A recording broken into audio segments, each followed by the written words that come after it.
Welcome, and thank you for being here. There's no need to do anything at all.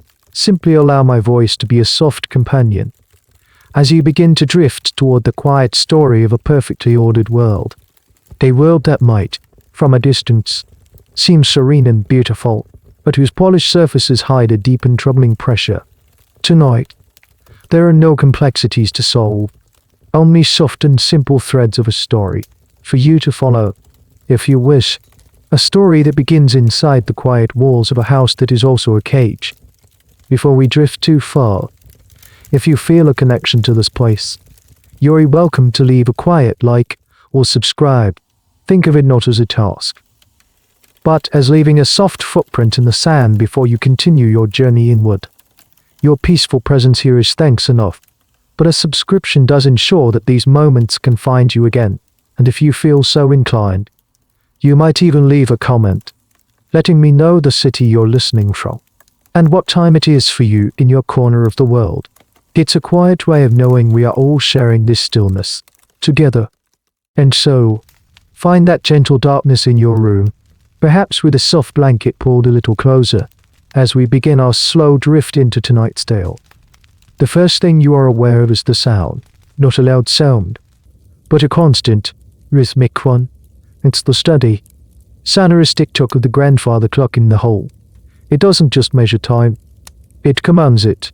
Each tick is a reminder of order, of precision, of the proper and unchangeable progression of the day. You are sitting in the parlor, the heart of the home, and everything in it seems to hold its breath in time with that clock. Your posture is perfect. Your spine is straight, not touching the back of the horsehair stuffed chair you occupy. Your hands are resting lightly in your lap, one over the other, as if guarding a secret. They are still. Everything is still. Look around the room. The air is heavy with the scent of beeswax from the polished mahogany furniture and a faint, sweet smell of coal smoke from the hearth, where a low fire burns neatly behind a polished brass screen. Heavy velvet curtains, the color of claret, are drawn against the afternoon light, allowing only soft, dusty beams to penetrate the gloom.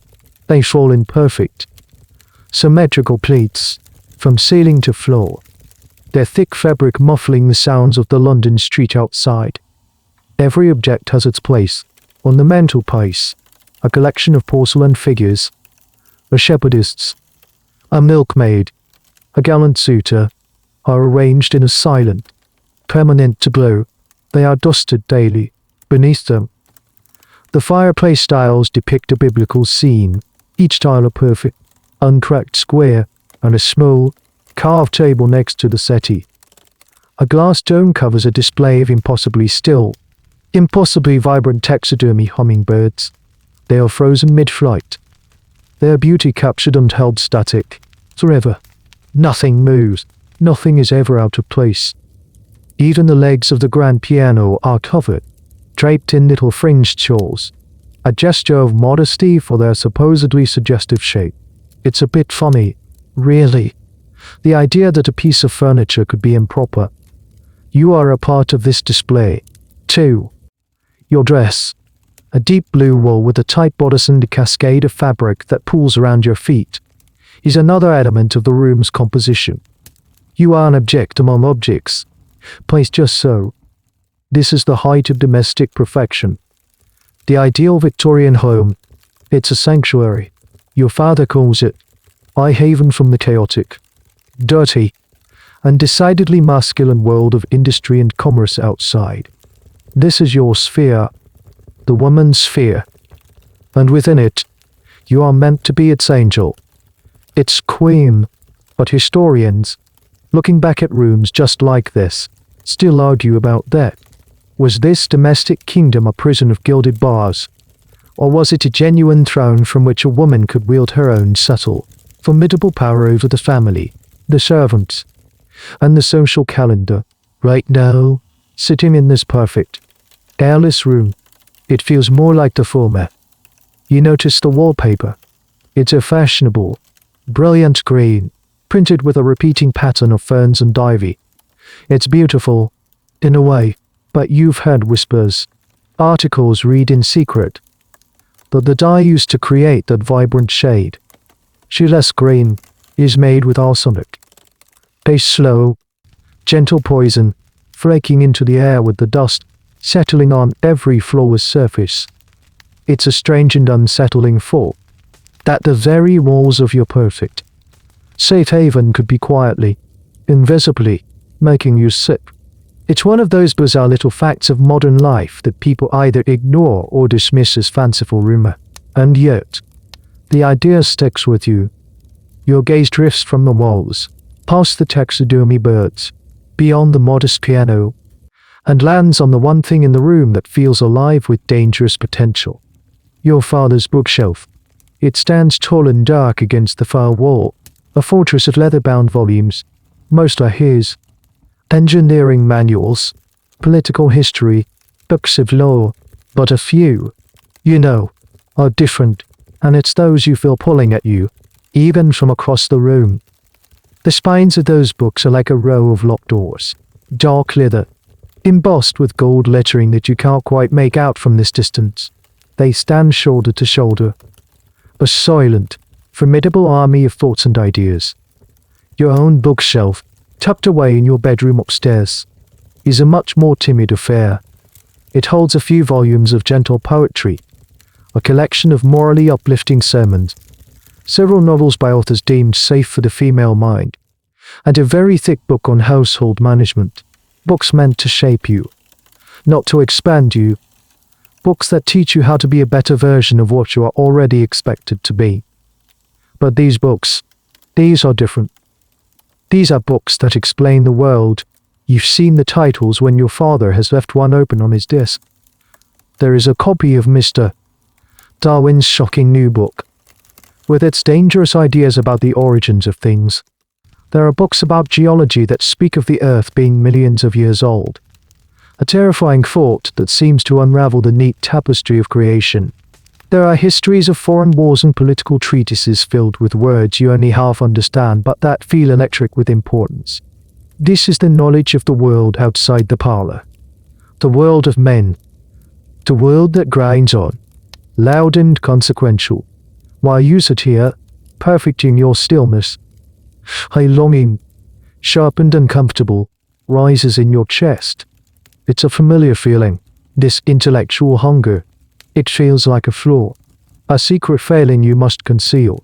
You tried to ask your father about an article you glimpsed in his newspaper, something about the new telegraph cables being laid under the ocean. He had smiled, a patient, dismissive smile, and told you not to trouble your pretty head with such matters.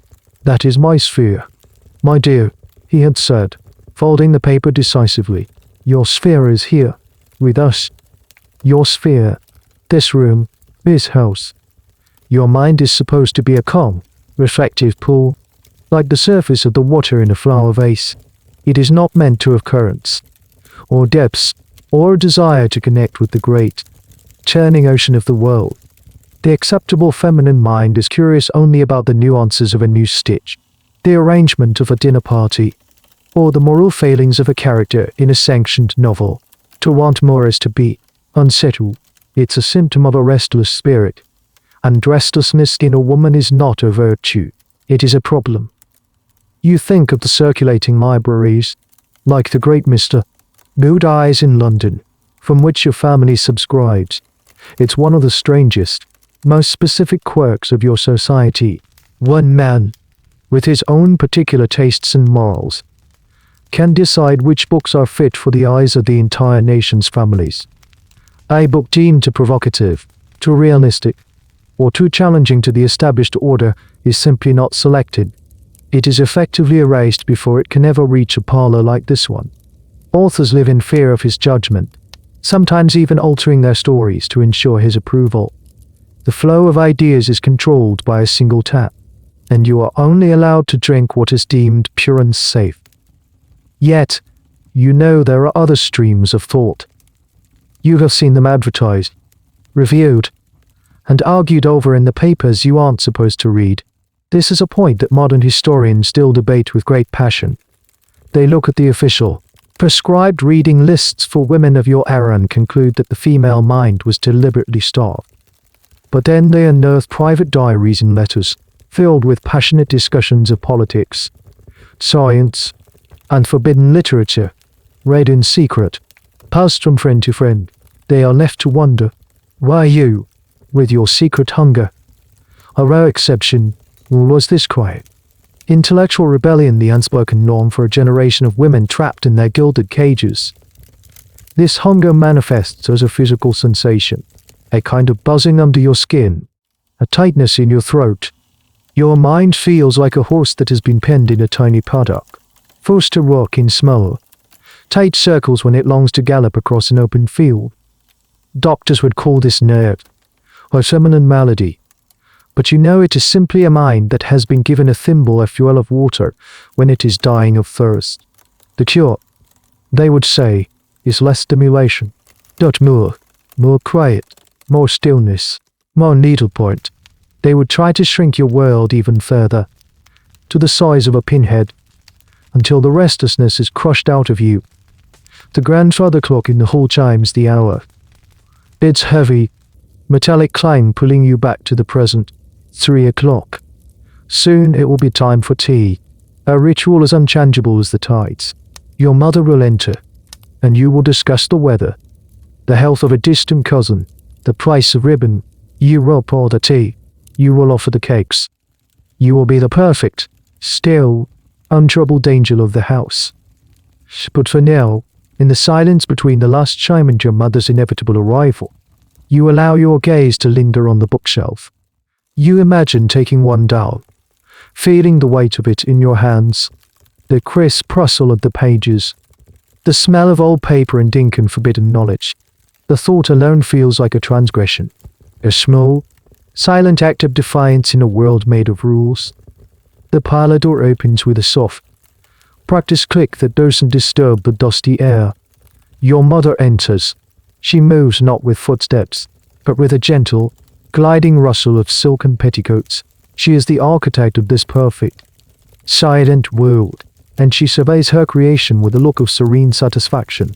Her hair is parted precisely in the center and coiled into a heavy knot at the nape of her neck. Not a single strand dares to escape. Her eyes, pale, washed-out blue, miss nothing. "There you are, my dear," she says. Her voice is soft and smooth as the velvet curtains. It's not a question. It is a statement of fact, confirming your presence in your designated place at the designated time. The maid follows, silent as a shadow, carrying the heavy silver tea tray. And so, the ritual begins. It is a sacred ballet, performed every day at the same hour. The lifting of the silver teapot, its swan neck spout poised over the delicate china. The precise angle of the pour, to avoid a single splash. The quiet question, 1 lump, or 2, which is not a question at all, as you have taken 1 lump of sugar every day of your adult life. You perform your part flawlessly, the gentle clink of your spoon against the cup the only sound you make. As you sip the hot, sweet liquid, your mother produces a letter from a small pocket hidden in the folds of her dress. "A letter from your aunt's companion," she says, her voice dropping a fraction, taking on a tone of gentle, managed concern. She speaks of your Aunt Elspeth, your mother's younger sister. Elspeth was different. She was a woman of enthusiasms. She painted, not just timid watercolors of flowers, but large, dramatic landscapes with stormy skies. She laughed too loudly. She read poetry that was considered far too passionate, and had once declared, at a family dinner, that she had no intention of marrying because her art was husband enough. A profound, rattling silence had followed that particular announcement. "It has been decided," your mother continues, carefully folding the letter along its original creases, "that Elspeth is to go to the seaside for a while, for her health. Her nerves are quite overwrought." "The seaside?" you ask, keeping your voice neutral, a perfect echo of her own calm. "UCL." Your mother sighs. A small, controlled exhalation. She has been suffering from an agitation of the spirit, fancies, The sea air and a period of prolonged rest will do her a world of good. Doctor himself recommended it. And then she says the word you have only ever seen in medical pamphlets or heard whispered about women whose lives have gone terribly, publicly wrong. He believes she is suffering from a mild case of hysteria. The word hangs in the air between you, more solid than the porcelain teacup in your hand. Hysteria. It's not a diagnosis. It's a judgment. It's a word that means too much and nothing at all. You know, from your secret reading, that it is the great catch-all for female complaint. Are you anxious? Hysteria. Are you grieving too deeply? Hysteria. Are you unusually intelligent, or ambitious, or angry, or simply frustrated by the crushing, suffocating smallness of your life? It is all hysteria. It is a medical-sounding name for being an inconvenient woman. The doctors of your time have turned womanhood itself into a pathology. And you know what a trip to the seaside can mean. This is one of the more curious fictions of your era. For some, it is genuinely a holiday. But for a woman with nerves, it is often a euphemism. It means a private asylum, a sanatorium, a home where a woman's fancies and agitations can be managed far away from the judging eyes of society. It is a quiet, gentle, and medically approved form of exile. It's a peculiar kind of kindness. To wrap this removal in the pleasant language of a vacation, you look at your mother's calm, placid face, and you wonder. Historians in the future will argue about this very moment, multiplied by thousands in homes just like this one. Did your mother, and women like her, truly believe in this diagnosis? Did she genuinely think that Elspeth's passionate, artistic soul was a sickness that could be cured by solitaire and a doctor's regimen? Or did she, in some quiet, unexamined corner of her mind, understand that Elspeth was simply being punished for her refusal to fit into the perfect, ordered world that your mother so carefully maintained? Was it an act of misguided love, or an act of social survival? You cannot find the answer in her placid blue eyes. You think of your aunt's loud laugh, and you think of your own silent hunger for the books on your father's shelf. You see the thread that connects you, the diagnosis of hysteria. You realize with a sudden, cold clarity, is not just a description of a woman's behavior. It is a tool of control.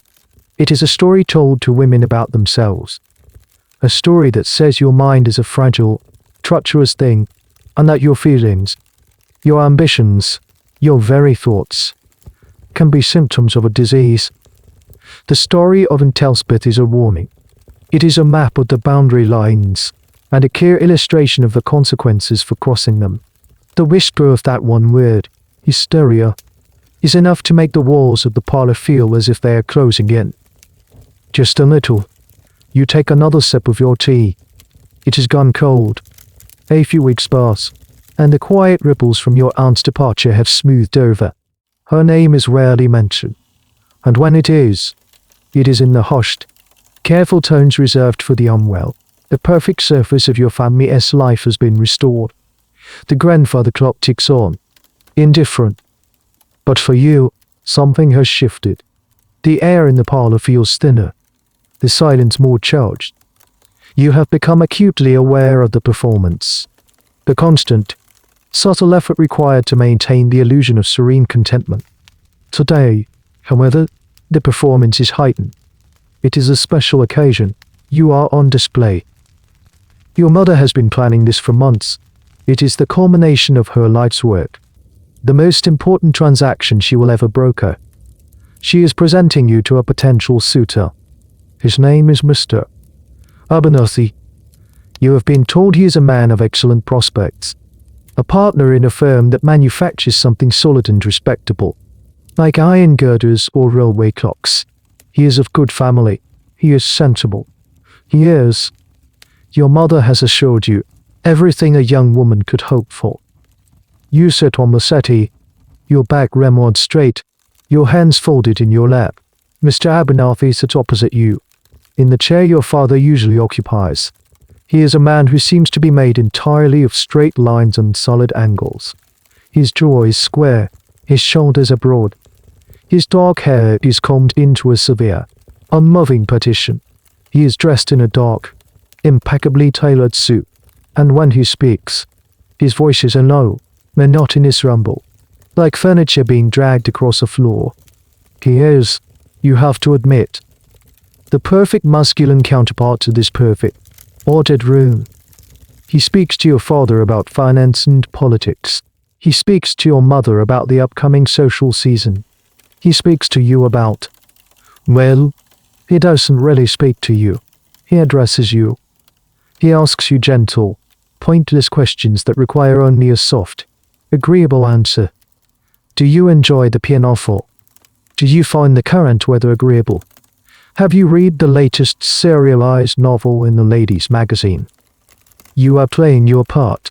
You smile. You incline your head. You murmur, "Yes, Mr. Abernathy." And indeed, the weather has been most pleasant.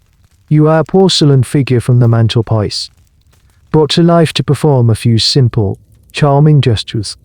Your mind, that restless horse, is corralled and pacing, desperate for an escape it cannot have.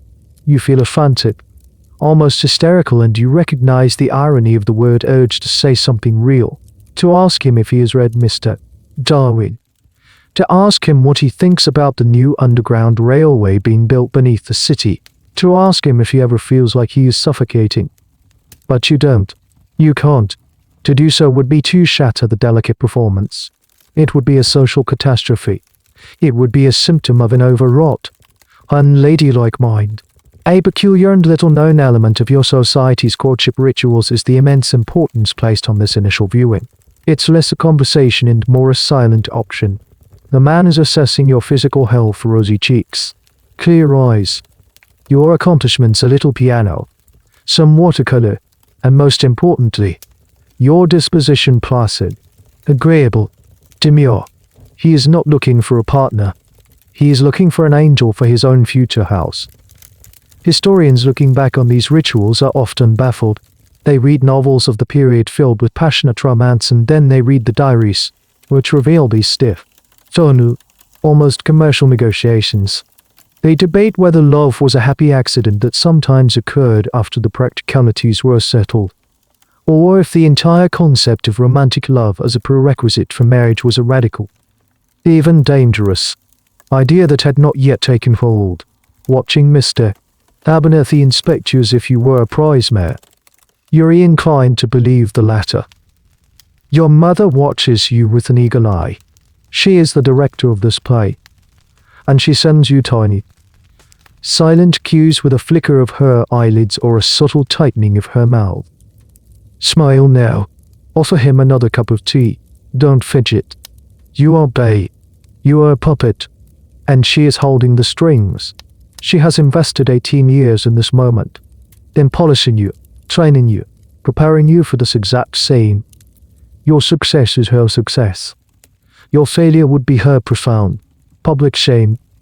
Mr. Abernathy turns his full, solemn attention to you. My mother tells me you are quite accomplished at needlepoint, Miss Eleanor. His use of your name feels strangely intimate and deeply unwelcome. I find it a most peaceful occupation. You lie. You hate needlepoint. You hate its tiny, repetitive, meaningless stitches. You hate that your creative impulses are meant to be channeled into a perfect, passional embroidered flower, an excellent quality in a woman. He rumbles, nodding slowly. A peaceful spirit is a great blessing in the home. He is not just making conversation. He is stating the terms of the contract. He is describing the role for which you are auditioning. He is looking for a woman who will be the still, silent center of his own ordered world. A human version of the taxidermy birds under the glass dome. Beautiful, admirable, and utterly inert. In that moment, looking at his solid, confident face, you feel not just a lack of interest, but a wave of profound, visceral dread. Marrying this man would not be the beginning of your life. It would be the end of it. It would be the final, irrevocable locking of the parlor door. The afternoon wears on, a slow, syrupy passage of time marked by the chimes of the grandfather clock and the clinking of teacups. Mr. Abernathy, having completed his assessment, finally rises to leave. He bows stiffly, his movements as economical as his conversation. His final glance in your direction is one of quiet, proprietary approval. He has inspected the goods and found them satisfactory. The transaction may now proceed to the next stage. After he is gone, the air in the parlor, which had been stretched taut, snaps back. Your mother is beaming, her usual serene composure replaced by a look of triumphant relief. It is the face of a general who has just successfully executed a difficult campaign. "Well," she says, her voice bright with achievement, "what a thoroughly respectable and sensible young man. Your father will be most pleased. Mr. Abernathy is a fine match." A very fine match indeed. She is not asking for your opinion. She is informing you of the conclusion. The matter is settled. The future has been arranged. Your father will receive a formal letter from Mr. Abernathy's father within the week, and the slow, inexorable machinery of a Victorian engagement will grind into motion.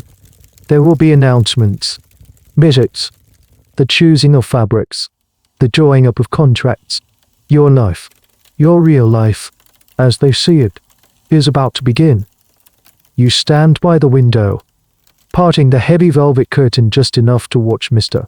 Abernathy's solid, dark figure climb into his waiting carriage. You watch it pull away, disappearing into the grey London mist, and as it vanishes, a single, powerful word forms in your mind.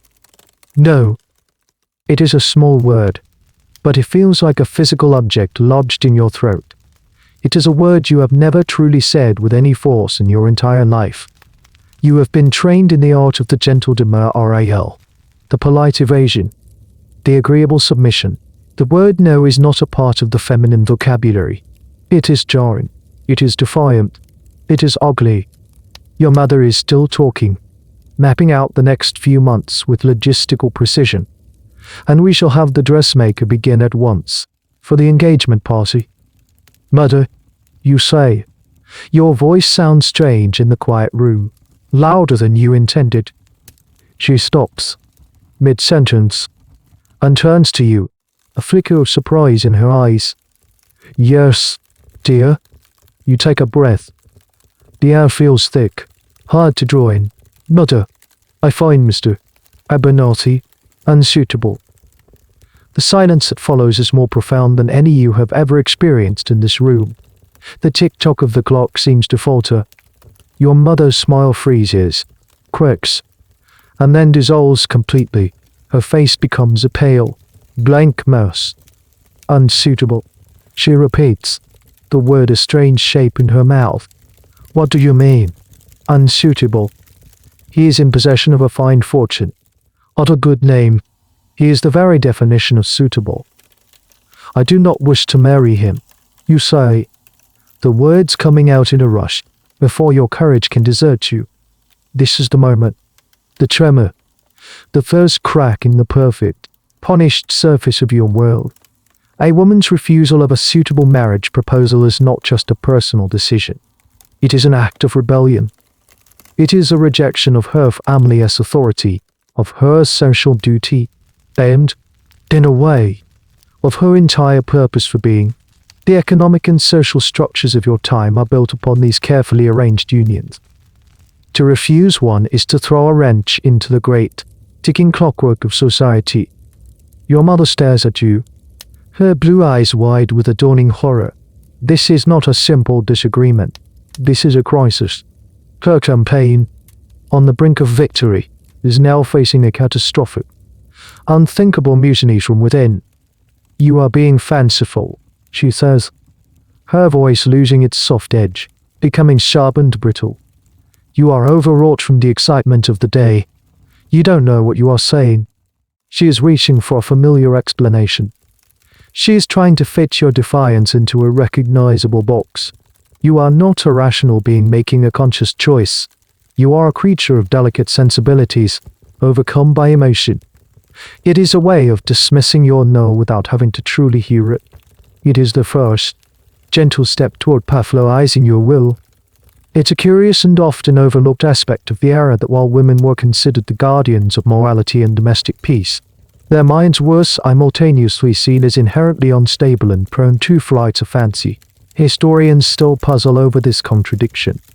How could a woman be trusted to raise virtuous children and manage a complex household if her own thoughts were considered so unreliable? The answer, it seems, is that her virtue was contingent on her obedience. A woman's mind was sound only as long as it operated within its prescribed limits. The moment it produced an independent, inconvenient thought, like the word no, it became suspect.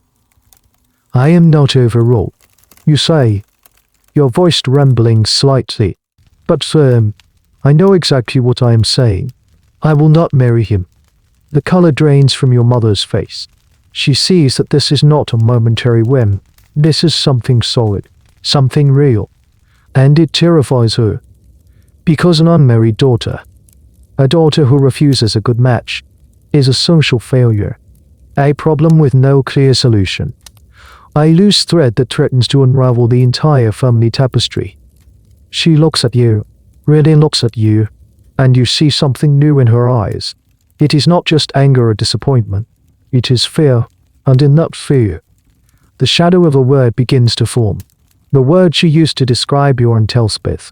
The word for a woman who is too much, who feels too much, who wants something other than what she is supposed to want. The word is hysteria. The quiet panic your refusal has caused escalates over the next few days. It moves through the house like a creeping sickness. First, there are long, hushed conversations behind the closed door of your father's study. The deep rumble of his voice punctuated by your mother's higher, more urgent tones. Then, a chilling silence descends. Your parents speak to you with a kind of strained, sorrowful politeness, as if you are a fragile invalid who cannot be agitated. Meals become tense, silent affairs, the clinking of cutlery echoing in the oppressive quiet. You are an anomaly, a problem to be solved. They tried reasoning with you. Your father, abandoning his usual remote authority, set you down in his study. He did not yell. He did not threaten. He spoke to you in the calm, rational tones he might use to explain a business matter. He laid out the facts. Mr. Abernathy's financial stability, the security you would have for the rest of your life, your duty to your family. He spoke of marriage not as a matter of the heart, but as a crucial step in a well-managed life, like a sound investment. He was not unkind. He was simply unconfronted. The idea that you would reject this perfectly logical arrangement for a reason you couldn't even articulate, a simple, gut-level feeling of dread, was entirely foreign to him. It did not compute. When his logic failed, your mother tried emotion. She wept. She spoke of her hopes for you, of her fears for your future as a spinster, a figure of pity and social irrelevance. She spoke of her own sacrifices. She made you feel selfish, ungrateful, and cruel. But still, the no remained lodged inside you. The hard, immovable stone. And so, when reason and emotional blackmail both prove ineffective, your parents turn to the final authority in all matters of domestic crisis, the doctor. Dr. Marcham is the family physician. He is a man in his late 50s, with a kind, round face, a fringe of grey hair, and a sonorous, reassuring voice. He has treated your childhood colds, your father's gout, and your mother's recurring headaches. He is a symbol of stability and wisdom, a man who understands the delicate mechanics of the human body, especially, it is assumed, the famously delicate mechanics of the female body. You hear his heavy, familiar footsteps on the stairs, and a knot of apprehension tightens in your stomach. He is not coming to treat a cough or a fever. He is coming to treat your mind. He is being brought in as an expert witness to testify against your own sanity.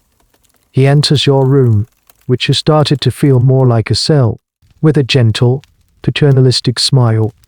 Your mother hovers in the doorway behind him, her face a mask of anxious concern. Well now, Miss Eleanor, Dr. Marcham says, his voice a comforting balm. Your mother tells me you've been feeling a little out of sorts lately.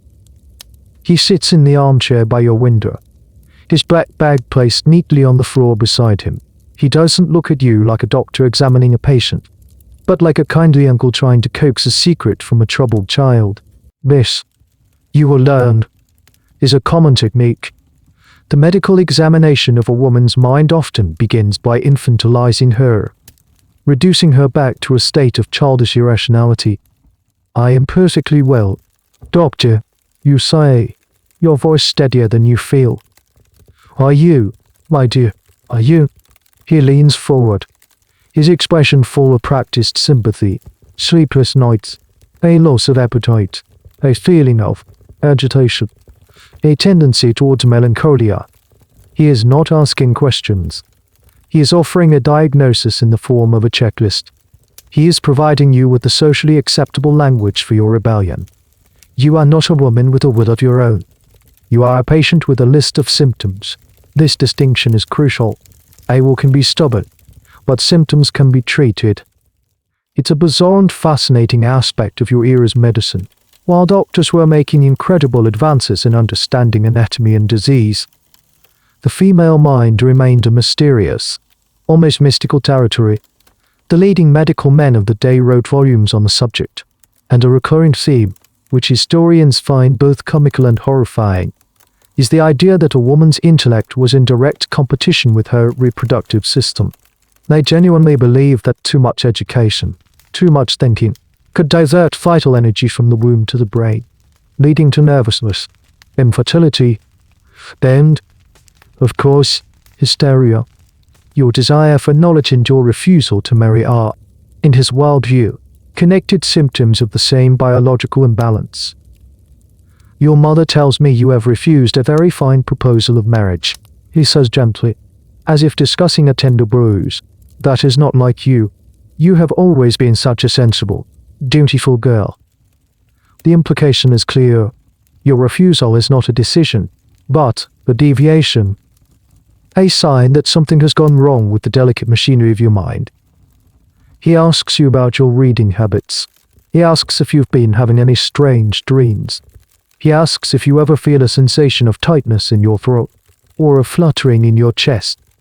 Every answer you give is filtered through his preconceived diagnosis. Your interest in your father's books is not intellectual curiosity. It is morbid preoccupation. Your frustration is not a natural response to your circumstances. It is nervous irritability. He is meticulously building a case against you, using your own words, your own feelings, as evidence. He is not a villain. This is what historians struggle to convey. Dr. Marcham is not a monster. In his own mind, he is helping you. He genuinely believes that a woman's happiness and health are found in domestic tranquility, in marriage and motherhood. Your rejection of this path is, to him, a clear sign of illness, a dangerous straying from your own nature. He is trying to guide you back to the healthy path, using the full weight of his medical authority to do so. He is a product of his time, a guardian of its norms, armed with a prescription patterned a deeply flawed understanding of who you are, and his footsteps, you realize with a sinking heart, are leading you somewhere you do not want to go. Dr. Marcham, having completed his gentle interrogation, leans back in his chair. He places the tips of his fingers together, forming a small staple, and assumes an expression of profound, professional gravity. He is ready to deliver his verdict. My dear child, he begins, his voice dropping into a tone of solemn explanation, the kind one might use for a great and ancient truth. What you are experiencing is a classic presentation of a condition we have understood for centuries. It is, at its root, a uniquely female affliction. I am speaking, of course, of hysteria. There it is again, the word. But this time it is not a whispered rumor about a distant aunt. It is a formal diagnosis, spoken with the full weight of medical science behind it. It is a label, and it is being affixed to you. The very word, he continues, warming to his lecture, comes to us from the ancient Greeks, from the great physician Hippocrates himself. Hysteria, from the Greek hysteria, meaning the womb. He pauses, allowing the weight of this classical knowledge to settle in the room. You feel a strange sense of detachment, as if you are a student in a medical theater, and the subject on the dissection table is your own soul. The ancients believed, he explains, that the womb is not a fixed organ. They saw it as an independent creature, a kind of animal within the animal, with a mind and a will of its own. When a woman is unmarried, or is not fulfilling her natural procreative purpose, the womb can become discontented. It grows light and dry, and it begins to wander throughout the body, searching for the moisture and fulfillment it craves. You stare at him, trying to keep your expression placid, but a storm of disbelief and silent, incredulous laughter is raging inside you. He is, in all seriousness, explaining a 2,000-year-old medical theory as if it were established fact.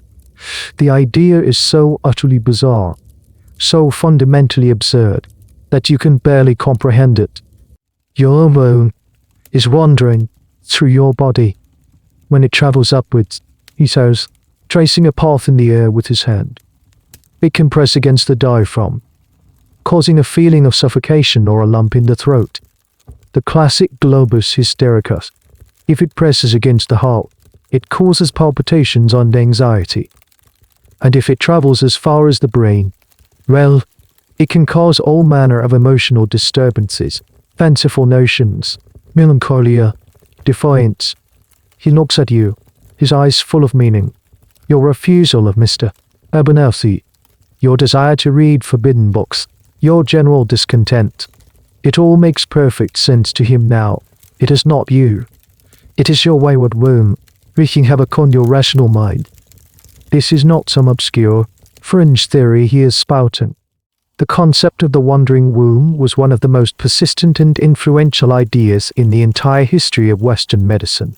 For centuries, it was the primary explanation for a vast range of female physical and emotional complaints. And while the most educated physicians of your day were beginning to dismiss the literal idea of a migrating organ, the cool concept that female health and sanity were inextricably and mysteriously linked to the uterus remained the absolute bedrock of their understanding. Historians are fascinated by this. How an idea with absolutely no basis in anatomical reality could endure for millennia. They argue that its power had nothing to do with science and everything to do with social control. It was the perfect medical justification for the belief that a woman's entire identity was defined by her biology, and that her destiny was to be a wife and mother. Any deviation from that destiny was, by definition, a sickness. And the cures, over the centuries, were just as strange as the diagnosis. The ancient Greeks prescribed marriage as the primary treatment, but they also believed the womb could be lured back into place with smells. They would apply foul-smelling substances to the woman's nose to drive the uterus downward, and sweet-smelling perfumes to her lower body to entice it back to its proper home. It's a detail so strange it sounds like a joke, yet it was practiced medicine for hundreds of years. Dr. Morcham, of course, isn't suggesting a treatment of fragrant herbs. His methods are more modern, but they are born of the same ancient root. He sees your mind not as the seat of your identity, but as a secondary organ, easily corrupted by the whims of your primary one. So you see, my dear, he concludes, his voice full of gentle, patronizing finality, this is not a matter of will. It is a matter of physiology. Your body is unwell, and it is making your mind unwell. But do not fear. It is a treatable condition. We simply need to calm the system, to soothe the nerves, and to restore the body's natural, peaceful equilibrium. He is offering you an escape, a way to surrender without losing face. You can recant your no, except Mr. Abernathy, and it will not be a defeat. It will be a sign of your recovery. You can submit to their will and call it a cure. He has taken your act of rebellion and reframed it as a medical symptom, a temporary madness from which you can be saved. All you have to do is agree that you are sick. And so, the treatment begins. Dr. Morcham Having identified the root of your illness as a system overstimulated by thought and a lack of domestic purpose, prescribes a cure that is becoming increasingly fashionable in medical circles. It is known as the rest cure. The name itself sounds gentle, even luxurious, a prescription for rest. It conjures images of peaceful afternoons spent reclining on a chaise lounge with a light novel. The reality, however, is something far more sinister. It is not a cure of rest, but a cure of annihilation. Its goal is to systematically dismantle your personality, your will, and your intellect, until all that is left is a placid, obedient shell. The architect of this therapy is a real and very famous American physician, whose name is whispered with reverence in households like yours. He is considered a genius in the field of nervous disorders. He argues that the modern woman, especially the intelligent, educated woman, is straining her delicate constitution beyond its biological limits. Her brain and her nerves are simply not designed for the rigors of active thought. The rest cure is his solution, a method for forcing the female system back into a state of passive, vegetative calm. The rules are absolute and are explained to your mother with the gravitas of a military command. First, you are to be confined to your bed. You are not to get up for any reason, save for the most essential bodily functions. You are not to sit up. You are to lie flat on your back, for weeks, perhaps even months. Second, you are to be completely isolated. No visitors, no letters, no social interaction beyond the bare minimum required for your care. You are to be removed from all the stimulating influences of family and friends, which the doctor believes are only agitating your nerves. Your world is to be shrunk to the four walls of your bedroom. Third, and this is the cruelest blow, you are forbidden from any and all mental activity. No reading, no writing, no needlepoint, no sketching, no activity that requires even a flicker of concentration. Your mind, the supposed source of the problem, must be forced into a state of absolute fallow. You are to do nothing, all day, but lie in bed and stare at the ceiling. And fourth, you are to be overfed. A nurse, a stern, stout woman named Mrs. Gable, is hired to enforce the regimen. She brings you tray after tray of rich, heavy food, glasses of milk, bowls of beef broth, plates of mutton, and thick slices of bread and butter. The goal is to make you gain weight, to build up your blood. The theory is that by making the body placid and heavy with excess nourishment, the mind will become placid and heavy as well. You are to be fattened like a prize animal. The first day is surreal. You lie in your familiar bed, in your familiar room, but everything is different. The objects are the same. The floral wallpaper, the mahogany wardrobe, the washed sand with its porcelain bowl. But you are a prisoner among them. Mrs. Gable moves with silent, efficient disapproval, her starched white uniform rustling with authority. She pumps your pillows. She takes your pulse. She presents you with a glass of milk, watching until you have drained it to the last drop. You try to argue, to protest. This is absurd. You tell her, I am not ill. She looks at you with a gaze devoid of sympathy. The doctor knows best, she says, her voice flat and final. A good patient does not question the doctor's orders. It's a peculiar feature of the medical profession in your time, the deification of the doctor. His word is law, his authority absolute. To question him is not just a sign of disrespect, it is a symptom of the very illness he is trying to cure. Your defiance is simply more evidence of your hysteria. It is a perfect, closed loop of logic from which there is no escape. Historians looking at the rest cure are often horrified. They see it not as a medical treatment, but as a form of sensory deprivation, a scientifically sanctioned method of psychological torment. They debate its true purpose. Was it a genuine misguided attempt to heal, born of a profound misunderstanding of the female mind? Or was it a more conscious, even cynical, tool for breaking the spirit of rebellious women and forcing them back into conformity? The writings of its creator are ambiguous. He speaks with what seems to be sincere concern for his patients, yet his methods are undeniably brutal. By the end of that first day, the crushing boredom has already begun to set in. The horse in your mind, once desperate to gallop, is now trapped in a space so small it can do nothing but twitch. You have counted every shower in the wallpaper pattern. You have followed the slow progress of a spider building a web in the corner of the ceiling. You have listened to the muffled sounds of the house, the distant ticking of the grandfather clock, the clatter of pans from the kitchen, the murmur of voices you cannot make out, all reminders of a world that is moving on without you. Dr. Marcham had promised a cure of rest, but as the shadows lengthen in your room and the long, silent night begins, you realize it is not rest he has prescribed. It is a living burial. The clock becomes your tormentor, not the grand, authoritative clock in the hall, but the small, ticking mantel clock in your own room. Each tick is a tiny, sharp pinprick in the thick, suffocating blanket of silence. Each swing of its pendulum measures out a parcel of your life being consumed by nothingness. The world has been stripped of all its texture, all its color, and reduced to this single, maddening, repetitive sound. Days dissolve into a single, seamless, grey expanse of time. There is no yesterday, no tomorrow, only the long, unchanging now. Your life is governed not by events or activities, but by the tyrannical schedule of the cure. Mrs. Gable is its high priestess. Her date. The curtains are drawn, and the first glass of milk is administered. At 10, a bowl of porridge, thick and tasteless.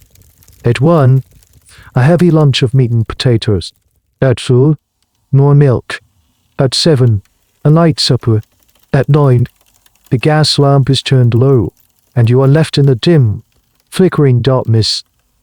Your body, at first, rebels. It craves movement. Your muscles ache with a desperate, pent-up energy. You have the urge to spring out of bed, to run, to simply stand and stretch your limbs towards the ceiling. But Mrs. Gable is always there, a stolid, unmoving sentinel, her presence a constant reminder of the invisible walls that surround your bed. "Rest, Miss Eleanor," she will say, her voice devoid of inflection. The doctor's orders are for absolute rest. So you lie still, and your body, in its first idleness, begins to feel alien to you. It grows soft and heavy. The simple act of turning over in bed becomes a monumental effort. You are sinking into the mattress, into a state of profound physical lethargy that begins to seep into your mind. And your mind is starving. It gnaws on itself for lack of any other nourishment. You begin by reliving memories, replaying every conversation you have ever had, walking through the rooms of your house in your imagination until you have memorized every last detail. You recite the few poems you know by heart, over and over, until the words lose all meaning and become just a sequence of sounds. But memory and recitation are finite resources. Soon, they are exhausted. And then, your mind begins to play tricks on you. The pattern of the floral wallpaper starts to shift and drift when you stare at it for too long. The faces of grimacing goblins and leering animals appear in the wood grain of the wardrobe. You begin to fixate on tiny imperfections, a crack in the ceiling plaster, a stain on the lampshade, until they swell in your imagination to monstrous proportions. This phenomenon is something future scientists will study, giving it clinical names like the Gansfeld effect. They will discover that when the brain is deprived of external stimuli, it begins to generate its own. It is a biological defense mechanism, a way of protecting itself from the void. But for you, it feels like madness. You wonder if this is the hysteria they spoke of, if your mind is finally, truly coming unbound, or a more terrifying thought. You wonder if this is the intended effect of the cure. Perhaps the goal is to drive you to the very edge of insanity, so that you will cling to their version of reality as a life raft. Historians debating the rest cure often point to the writings of women who survived it. Many describe this same descent into a hallucinatory, paranoid state. They speak of the cure as a form of mind slaughter. It's a chillingly accurate term. You can feel your own mind, your sharp, curious, hungry mind, being slowly, methodically starved to death. One of the most bizarre and little-known prescriptions that often accompanied the rest cure was for massage. But it was not a gentle, soothing massage. It was a vigorous, almost violent kneading and pounding of the muscles, performed by the nurse for an hour each day. Mrs. Gable is brutally efficient at this. Her strong hands work over your passive limbs, a strange and unsettling intimacy. The theory was that this would prevent muscle atrophy and stimulate circulation. But the effect is simply another layer of violation, another reminder of your utter powerlessness. You are no longer a person. You are a body to be managed, a machine to be maintained while the conscious part of you is systematically erased. You try to hold on to yourself in the dead of night, when Mrs. Gable is asleep in her chair. You engage in tiny, secret acts of rebellion. You flex your toes 10, 20, 30 times. You clench and unclench your fists under the covers. You try to solve mathematical problems in your head. You try to compose a poem, line by painful line, whispering it to the darkness. These are desperate, pathetic attempts to keep the pilot light of your intellect from being completely extinguished. But it is so hard. The sheer weight of the boredom is a physical force, pressing down on you. It is a slow, gentle, and utterly relentless form of torture. Dr. Marcham visits once a week. He takes your pulse, inspects your tongue, and asks Mrs. Gable for her report. He smiles his kind, paternalistic smile. "Excellent progress," he says, passing your hand, which lies limp and heavy on the coverlet. The agitation is subsiding. "We are making a new woman of you." You look at him, but you don't have the energy to speak, to argue, to scream, and in your silence, he sees success. After 6 weeks of the rest cure, you are not cured. You are diminished. The world has contracted to the size of your bed, and your thoughts have become slow and syrupy. Like molasses, the vibrant, restless energy that once defined you has been replaced by a profound, bone-deep apathy. It is easier to lie still than to move. It is easier to be silent than to speak. It is easier to obey. But you have not yet agreed to marry Mr. Abernathy. This single, stubborn thread of defiance remains, buried deep beneath the layers of enforced passivity.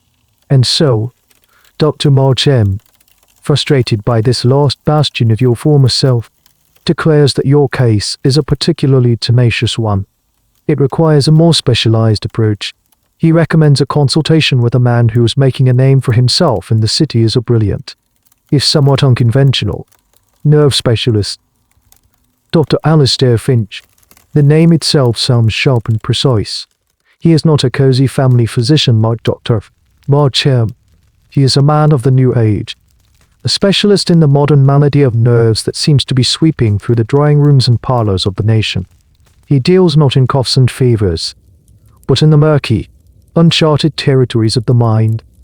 The day he is scheduled to arrive, a palpable tension fills the house.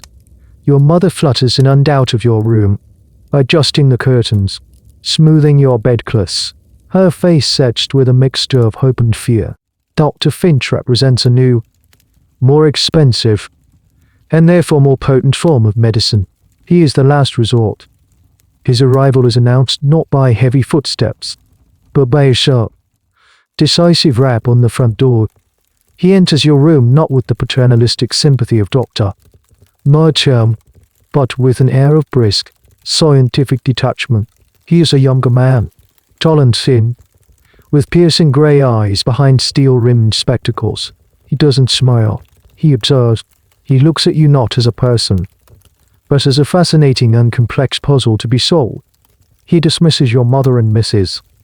Gable with a curt nod, leaving you alone with him. The silence he creates is different from the silence of the rest cure. It is not empty. It is analytical. You feel like a specimen under a microscope. "So," he says, his voice crisp and devoid of emotion, We have a case of obstinacy, masquerading as hysteria. His directness is a shock. It is the first time anyone has named your defiance for what it is, rather than dressing it up in medical jargon. For a fleeting moment, you feel a spark of hope. Perhaps he, a man of science, will understand. But his next words extinguish that hope completely. The female mind is a delicate instrument, he says, more to himself than to you, as he walks around the room, inspecting it. Prone to flights of fancy and emotional reasoning, it lacks the robust, logical architecture of the male brain. When it is overstimulated by improper education or romantic novels, or when the uterine system is in a state of agitation, this delicate instrument can become discordant. It produces irrational thoughts, like a piano playing a sour note. Your refusal to accept a perfectly advantageous marriage is one such sour note. He is saying the same thing as drive. Marchem. But he is using the language of modern, mechanistic science rather than ancient Greek mythology. The diagnosis is the same. Only the vocabulary has been updated. The wandering womb has been replaced by the discordant instrument. But the underlying assumption, that your mind is inherently flawed and untrustworthy, remains unchanged. It's a fascinating pivot in medical history, one that academics still dissect. The mid to late Victorian era saw the slow death of the old humoral and mystical explanations for disease, and the rise of a new, supposedly objective, biological determinism. Doctors like Finch were at the forefront of this movement. They sought to explain all human behavior, from genius to criminality to your own stubbornness, as the inescapable result of physiology. Your brain, your nerves, your reproductive organs, these were your destiny. It was a new, more sophisticated way of saying the same old thing. Biology is fate, especially for women. One of the strangest, and now largely forgotten, theories that men like Dr. Finch subscribed to was the idea of nerve force. They envisioned the nervous system as a kind of closed electrical circuit, containing a finite amount of energy. Every activity, thinking, feeling, digesting, moving, drew from this limited supply. Women, they believed, had a naturally smaller reserve of nerve force, and most of it was needed for the monumental, all-consuming task of reproduction. Therefore, any significant intellectual or emotional exertion was a dangerous drain on the system, guaranteed to lead to nervous exhaustion and hysteria. Dr. Finch picks up a book from your bedside table, a volume of poetry that Mrs. Gable had overlooked in her purge. He flips through it with a look of disdain. "This is poison," he says flatly. "It encourages introspection, emotional excess. It is like pouring gasoline on a fire. The cure for this is not more feeling. It is less." He turns his sharp, analytical gaze back to you. Dr. Marcham's rest cure was the correct first step. It has pacified the body. Now, we must recalibrate the mind. He opens his leather bag and removes not a stethoscope or a bottle of pills, but a series of polished brass instruments, a notepad, and a strange, intimidating-looking chart covered in pH rhenological diagrams of the human head.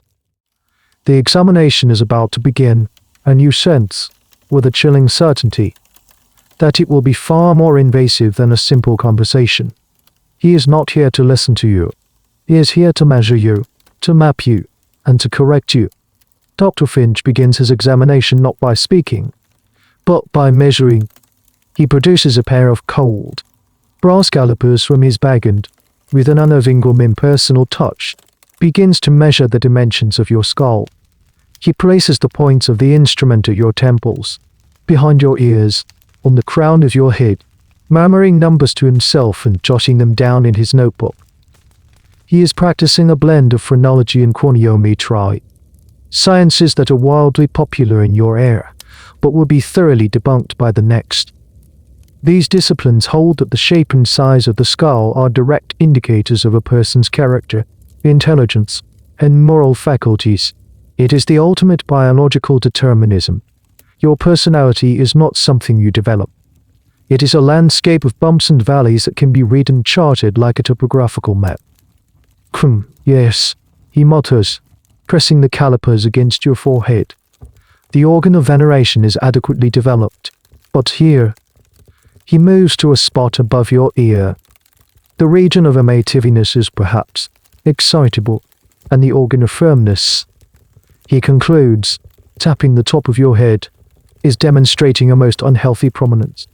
He is translating your personality into a physical geography of sin and virtue.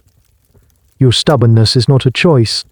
It is a literal bump on your head, a physical abnormality to be noted and, if possible, corrected. It's a chillingly objective way to dismiss your entire being. You are not a person. You are a collection of poorly proportioned cranial organs. Historians find this period fascinating. It was a time when the desire for scientific certainty was so strong that it spilled over into the most absurd forms of pseudoscience. Men of science, armed with calipers and charts, genuinely believed they could diagnose a predisposition for poetry or a tendency toward defiance by measuring ahead. The fact that these maps of the brain were entirely imaginary, and that they almost always reinforced existing social prejudices about class, race, and, most especially, gender, seemed to escape their notice. Having met your skull, Dr. Finch moves on to your mind itself. He abandons the calipers and begins a series of strange, disorienting conversational tests. He does not ask you how you feel.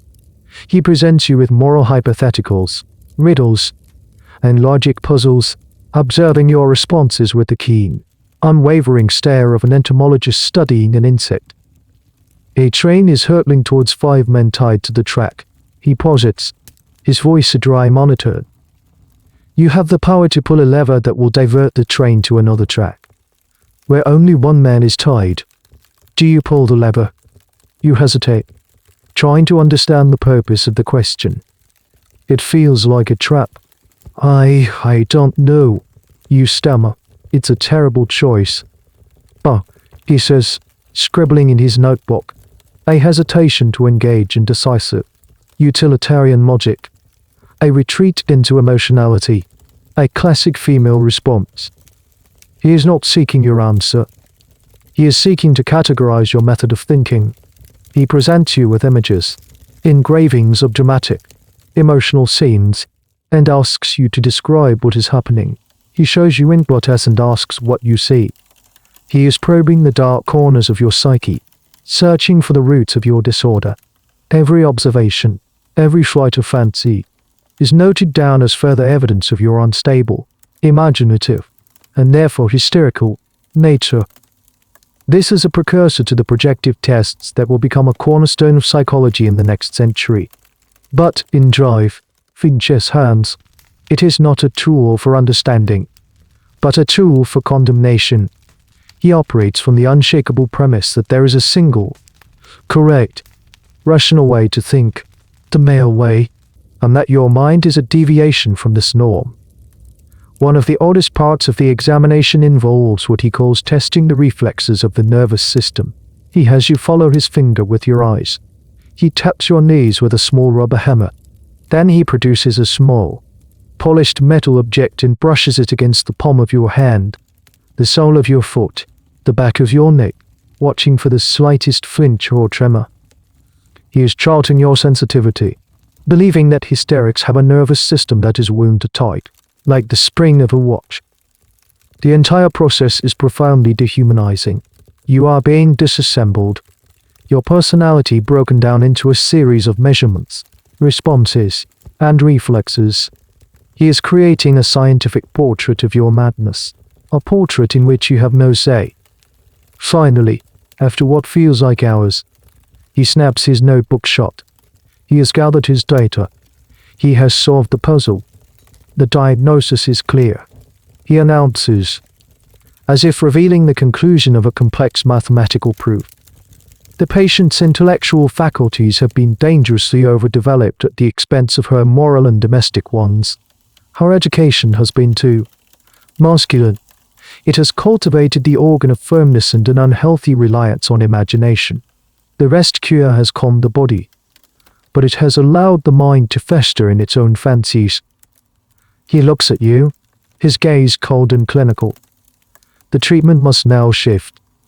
We must suppress the imagination and fortify the system against these nervous agitations. We need less poetry and more chemistry. He turns to his bag, and this time he retrieves a series of small, dark glass bottles, each bearing a paper label with elegant, spidery script.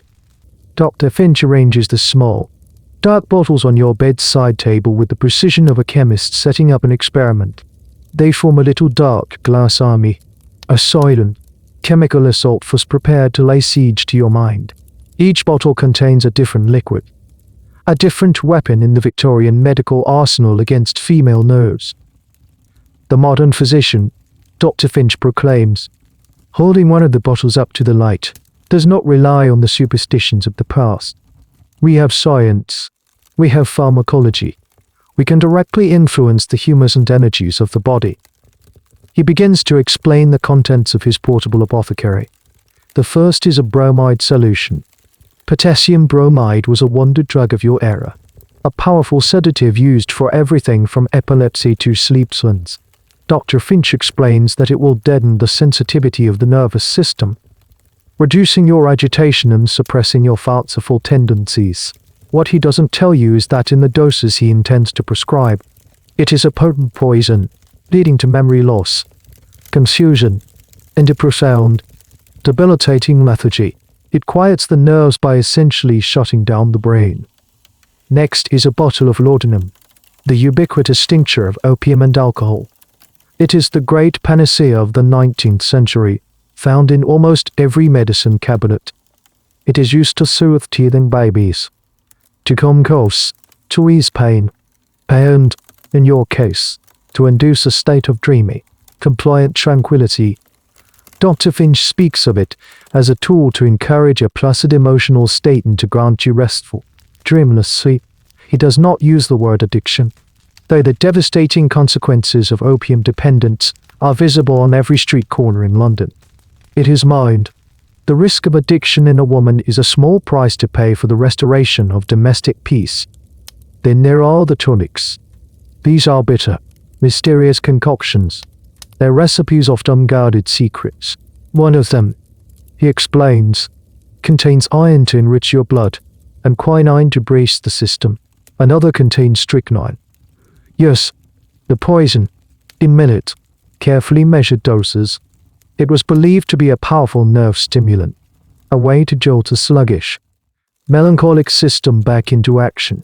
The line between medicine and poison in your era is terrifyingly thin, and doctors like Finch walk it with an unnerving confidence. It is one of the most striking paradoxes of Victorian medicine, a field that historians are constantly trying to reconcile. On one hand, it was an age of monumental discovery, the development of anesthesia, the understanding of germ theory. On the other, it was an age of what can only be described as reckless, almost cavalier, chemical experimentation on human beings. Patent medicines with undisclosed and often dangerous ingredients were sold for every imaginable ailment. Doctors prescribed powerful narcotics and sedatives with a freedom that would be unthinkable a century later. They were explorers in the new world of chemistry, and their patients were the uncharted territory. You are to be given a precise, rotating schedule of these potions. The bromide in the morning, to start the day in a calm form. A dose of the iron tonic with your lunch. A few drops of laudanum in your evening tea, to ensure a night of deep, artificial slumber. Mrs. Gable is given the instructions, which he writes down with the grim satisfaction of a jailer receiving a new set of keys. The first dose of the bromide solution is a shock to the system. It tastes vile, metallic and salty. Within an hour, a thick, heavy blanket of fog descends upon your mind. Your thoughts, already slow from the rest cure, become even more sluggish, struggling to form and then dissolving before they can be completed. The edges of the room seem to blur. The ticking of the clock grows distant and muffled. It is not a peaceful feeling. It is a feeling of being erased. The laudanum at night is different. It is sweet and insidious. It does not erase you. It transports you. You drift into a heavy, dreamless state that is not quite sleep. A dark, velvety void where there are no thoughts, no feelings, no rebellion. Waking from it in the morning is a struggle. A slow, painful climb back to a state of groggy, confused consciousness. A particularly strange and now forgotten category of female tonics often contained high concentrations of alcohol. Some of the most respectable and widely prescribed remedies for menstrual pain, anxiety, and general nervousness were, in essence, potent, cleverly disguised cocktails. Many a respectable Victorian lady, a pillar of the temperance movement, was unknowingly a chronic alcoholic. Her addiction sanctioned and supplied by her trusted family doctor.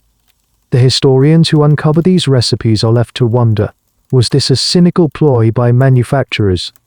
Or did doctors genuinely not recognize the addictive potential of the very substances they prescribe?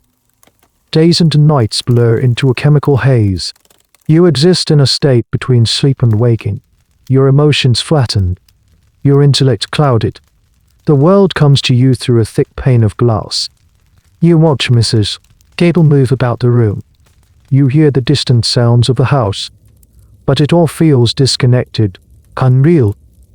You are a ghost in your own life. Dr. Finch visits every few days to monitor his experiment.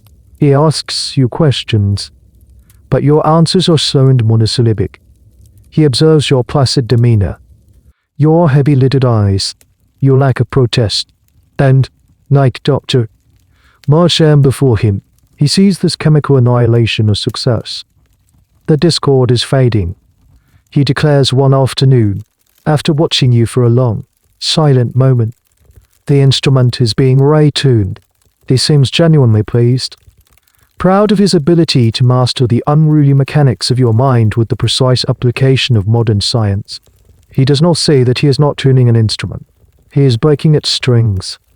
On nodding, you are awoken not by Mrs. Gable and a dose of bromide, but by a flurry of hushed activity outside your door. You hear your mother's anxious voice, your father's low rumble, and the crisp, authoritative tones of Dr. Finch. A decision has been made. The chemical cure, while successful in dampening your spirits, has failed to produce the one result they desire. Your consent to the marriage, your passive resistance, your silent, stubborn no, remains. Dr. Finch, a man who does not admit defeat, has declared that your case requires a more holistic approach. The environment of the home, he argues, is filled with too many associations, too many emotional triggers. Your mind, he claims, needs a complete and total change of scenery to complete its recalibration. A place designed specifically for the treatment of nervous disorders.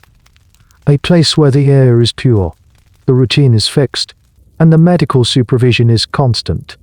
He uses the word sanatorium. It is a clean, clinical, reassuring word. It sounds like sanctuary, but in the back of your mind, you hear another word, a more frightening word, whispered in the same breath as your untelspeth's name. Asylum.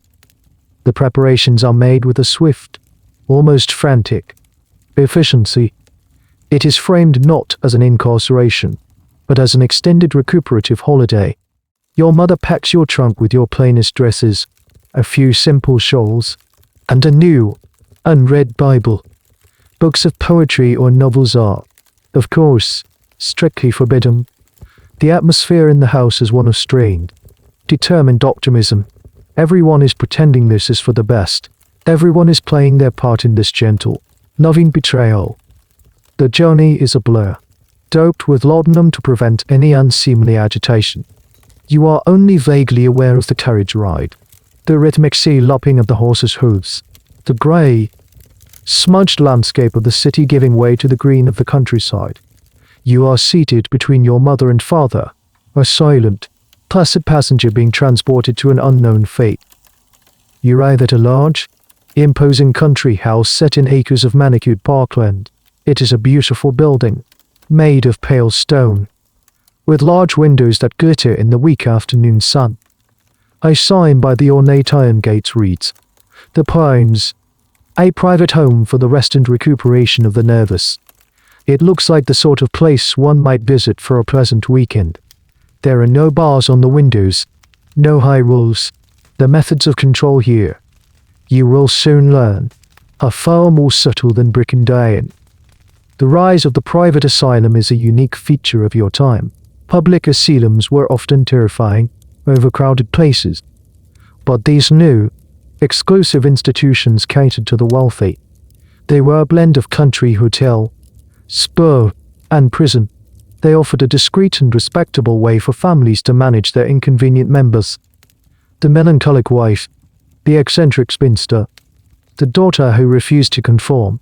It was a business, a very profitable one, built on the diagnosis of hysteria. The director of the Pines, the Dr. Carlyle, greets you in the grand entrance hall. He is a man who cultivates an air of benevolent authority. He has a warm smile, a soft, soothing voice, and eyes that seem to miss nothing.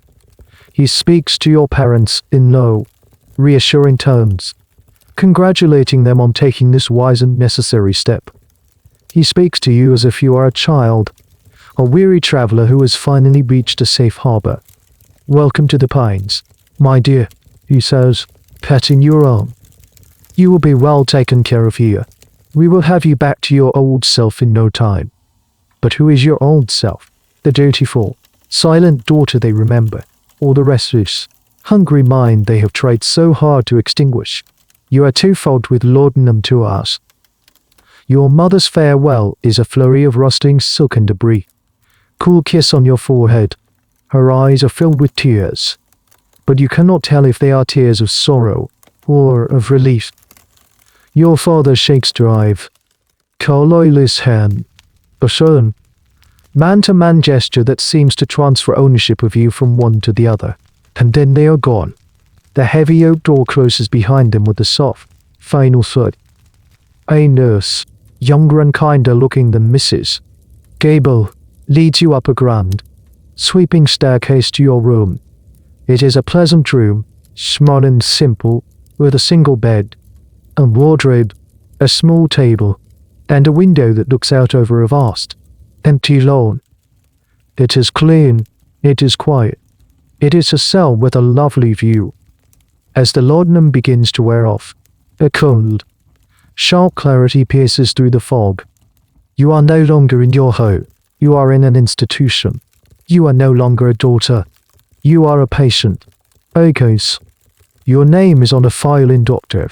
Carlyle's office, next to a diagnosis, hysteria, and you realize, with a terror that is startlingly clear and lucid, that you are utterly and completely alone.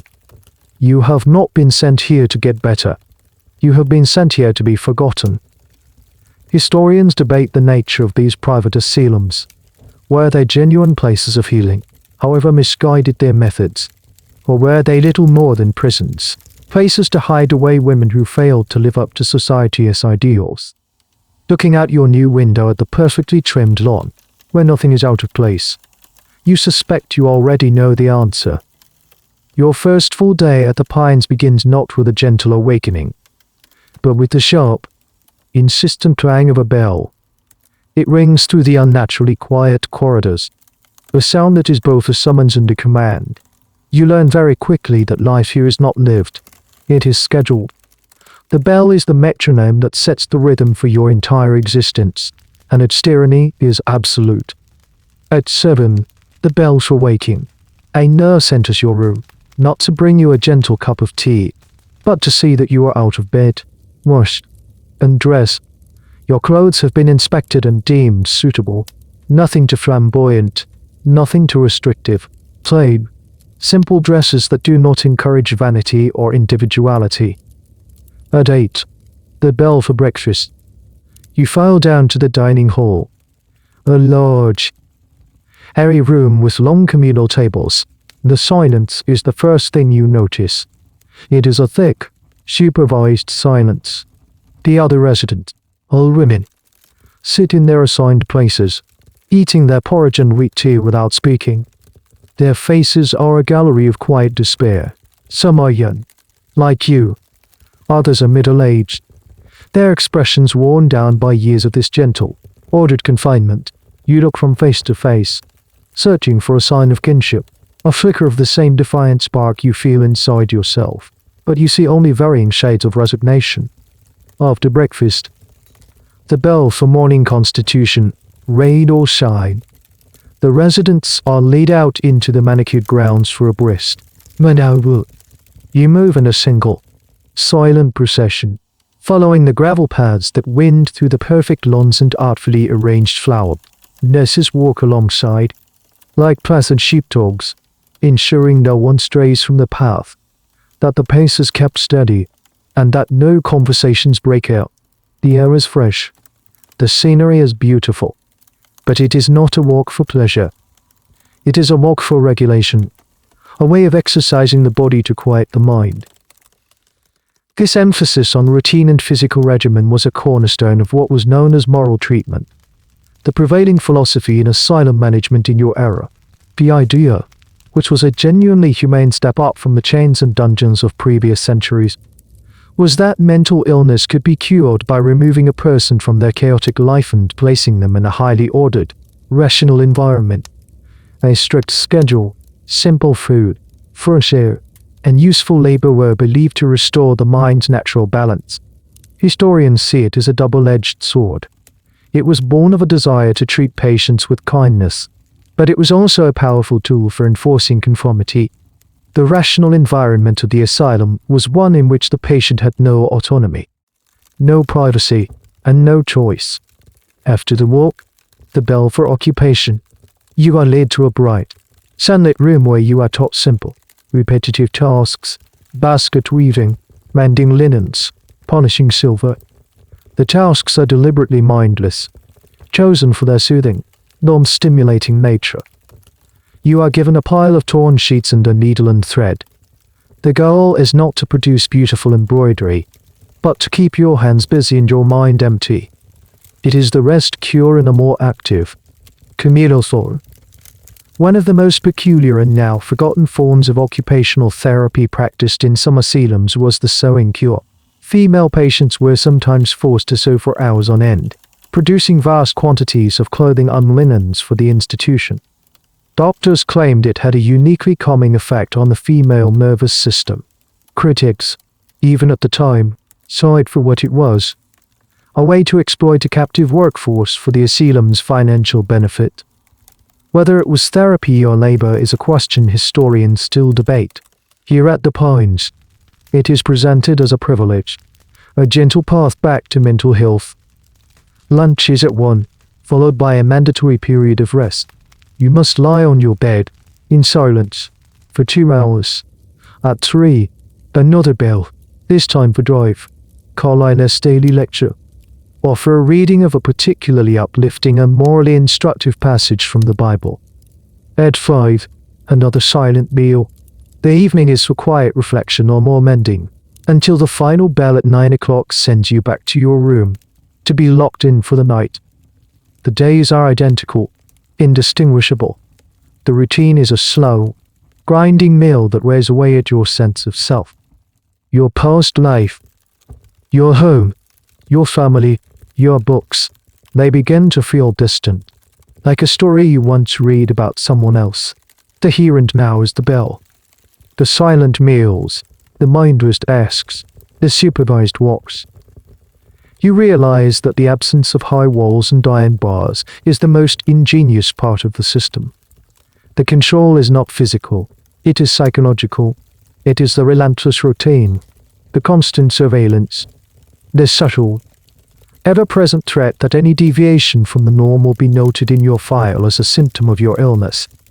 To complain is to be agitated. To refuse a task is to be defiant. To speak out of turn is to be hysterical. The very act of rebellion is used as justification for your continued confinement. It is a perfect, unbreakable prison of therapeutic benevolence.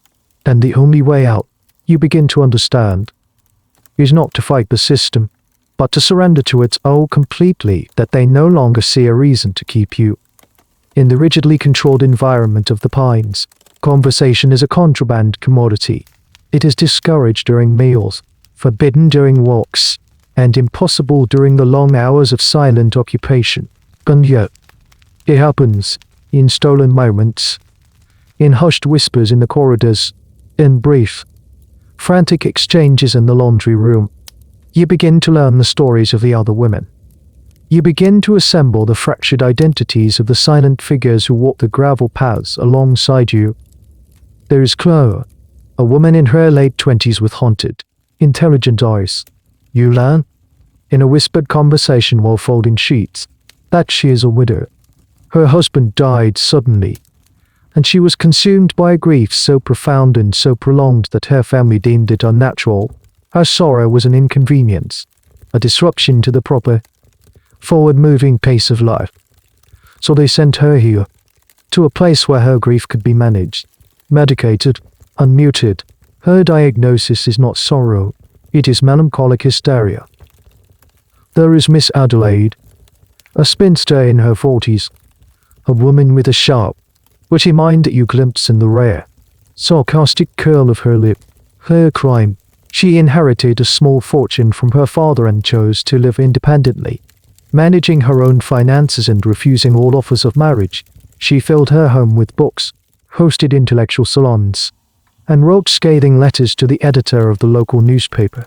Her family, horrified by her eccentricity and eager to get their hands on her inheritance, had her committed. Her diagnosis is not independence. It is eccentric hysteria, complicated by an overeducated mind. And there is young Flora, barely 17, with a pale, terrified face. She sits opposite you at meals, her eyes always downcast. You piece together her story from the fractured gossip of the nurses. She fell in love with a man her family considered unsuitable, a penniless artist. She refused to give him up. There were secret meetings, passionate letters. Her defiance was seen not as a matter of the heart, but as a symptom of a dangerously overwrought sensual nature. She was sent to the pines to be cured of her inappropriate affections. Her diagnosis is not love, it is erotic hysteria. You begin to see the pattern. Each woman here is a dissident, a resistor in her own small, private war against the expectations of her world. Their illnesses are simply names for their inconvenient strengths. Clara's deep capacity for love and loss, Adelaide's fierce intelligence and independence, Flora's passionate loyalty. The Pines is not a hospital for the mentally ill. It is a re-education camp for women who have failed to be sufficiently female. This realization is both terrifying and profoundly validating. You are not alone. Your struggle, your silent no, is not a unique form of madness. It is part of a larger, unspoken story, a shared experience of resistance. You are a member of a secret, silent sisterhood, a sorority of the supposedly insane. Historians digging through the asylum records of this period are often struck by this very thing. The reasons for commitment listed in the patient files are chillingly mundane. They include things like novel reading, religious excitement, disappointment in love, and intellectual work. It is a catalogue of ordinary female life, reframed as pathology. The debate among academics is fierce. Was this a conscious conspiracy by a patriarchal society to control its women? Or was it a more subtle, systemic blindness, a genuine inability on the part of the medical and legal establishments to conceive of a healthy female life that existed outside the narrow confines of marriage and motherhood? The truth, as always, is likely somewhere in the murky middle. One evening, during the silent reflection hour, you are seated next to Clara in the common room. She is mending a stocking, her needle moving with a slow, hypnotic rhythm, without looking up. She whispers to you, her voice barely a breath. Don't let them see you thinking. It's the first thing they look for, the faraway look, the frown of concentration. Practice looking placid, practice looking empty. It is the single most important piece of advice you have received. It is a lesson in the art of survival. She is teaching you how to perform sanity. You begin to observe the women who are deemed improved, the ones who are occasionally granted small privileges, like receiving a letter or having an extra blanket. They have a certain look about them, a serene, almost vacant placidity. They smile gently. They speak in soft, agreeable tones. They are never lost in thought. They have mastered the art of appearing to have no inner life at all. A truly bizarre and little-known phenomenon of asylum life was the asylum newspaper. Some of the more progressive institutions encouraged patients to write and edit their own internal publications. These papers are a treasure trove for historians. On the surface, they are filled with cheerful poems, reports on the asylum's vegetable garden, and praise for the doctors.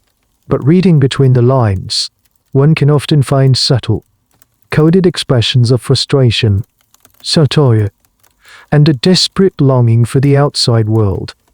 They are a testament to the resilience of the human spirit, finding a voice even in the most controlled of environments. The poems, under the rigid control of Dr. Carlyle, has no such outlet. Here, the only acceptable form of expression is silence. You start to practice Glora's advice. When a nurse looks your way, you smooth the frown from your brow and adopt a look of mild, pleasant vacancy. You focus on your mending, making your stitches neat and even. You force yourself to become a perfect, silent, industrious patient. It is a new kind of performance, more difficult and more soul-crushing than playing the part of the charming daughter in the parlor. But you understand, with a cold, hard certainty, that this performance is not for a marriage proposal. This one is for your life. Just as you begin to master the art of placid obedience, Dr. Carlyle decides that your progress has stalled. Your outward compliance is satisfactory, but he suspects, correctly, that it is merely a mask. He notes in your file that you still exhibit a morbid inwardness, a more aggressive. Physical intervention is required to disrupt the unhealthy patterns of your nervous system. He prescribes a course of hydrotherapy. Like the rest cure, the name sounds deceptively gentle. Therapy involving water. It conjures images of warm, soothing baths. You are led by a stern-faced nurse to a part of the asylum you have never seen before. A tiled, clinical-looking wing that smells of damp stone and carbolic soap. The air is cold and humid. This is not a place of relaxation. It is a place of shock. Hydrotherapy, or the water cure, was a hugely popular medical treatment in the 19th century, used for an astonishingly wide range of ailments. It was a complex system of baths, showers, sprays, and drops, all designed to jolt the body and, by extension, the mind. Its proponents, many of whom were respected physicians, developed elaborate and almost sadistically precise regimens, believing that the carefully controlled application of hot and cold water could rebalance the body's energies, stimulate circulation, and purge the system of nervous irritants. Your first treatment is the jet douche. You are instructed to undress and stand in a cold, tiled room. The nurse, a woman with formidable, muscular arms, stands behind a strange-looking apparatus of pipes and levers. She turns a wheel, and a high-pressure jet of ice-cold water slams into your back with the force of a physical blow. It knocks the breath from your lungs. The shock is absolute, the primal, animalistic jolt that erases all thought. The nurse methodically directs the torrent of water up and down your spine, across your shoulders, against your legs. It is not cleansing, it is punishing. After what feels like an eternity, but is probably only a minute, the water stops as abruptly as it began. You are left shivering, gasping, your skin red and stinging. Before you can recover, you are hurried to the next stage, the cold wrap. You are wrapped, mummy-like, in a sheet that has been soaked in ice water. Then, you are wrapped again in thick wool blankets and left to lie on a cot. The initial cold is so intense it feels like being burned. Your body trembles violently. The theory behind this bizarre procedure was that the body, in its desperate attempt to fight the cold, would generate a massive amount of internal heat, creating a kind of therapeutic fever that would burn away the nervous affliction. As you lie there, cocooned in freezing, wet linen, you feel a profound sense of humiliation and powerlessness. This is not medicine. It is a form of highly ritualized torture, delivered with an air of brisk, clinical efficiency. There is no anger, no malice in the nurse's actions. She is simply administering a prescribed treatment. And that, in a way, is the most terrifying part. Your suffering is not the result of human cruelty, but of medical theory. Historians who study the history of hydrotherapy are often perplexed by its popularity and longevity. How could such a brutal and unpleasant experience be considered a form of healing? Some argue that it was a form of heroic medicine, where the harshness of the treatment was seen as a sign of its potency. Others suggest a more psychological explanation. The shock of the treatment was so overwhelming that it could temporarily disrupt a patient's mental state, producing a state of confusion and compliance that doctors mistook for improvement. And some, more cynically, argue that it was simply an effective way to punish and control unruly patients. The debate continues, but from your perspective, wrapped in a freezing sheet, the answer seems quite simple. It is an assault. There are other variations. The needle shower, which directs dozens of tiny, high-pressure streams of icy water at the body. The sitz bath, a small tub where a patient is forced to sit in cold water for an extended period. The drip bath, where a slow, steady drip of cold water is aimed at the patient's forehead for hours, a technique that would later be infamous as a form of torment. One of the strangest and least known aspects of the water cure was its use of elaborate, almost steampunk-esque machinery. Engravings from the period show patients strapped into chairs and cabinets, surrounded by a complex web of pipes, gauges, and levers, looking like subjects in a mad scientist's laboratory. It was an attempt to give this primitive, shock-based therapy a veneer of modern, scientific respectability. You endure the treatment in silence, because you have learned that to cry out or to resist is to prove their diagnosis correct.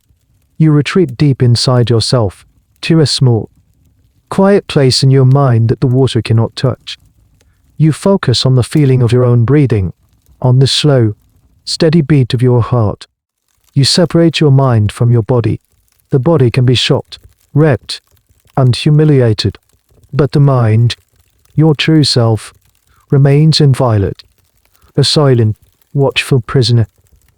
After each session, you are exhausted, your muscles aching, your mind numb, but as you walk back to your room, wrapped in a dry robe, you feel a new, cool, hard resolve solidifying within you.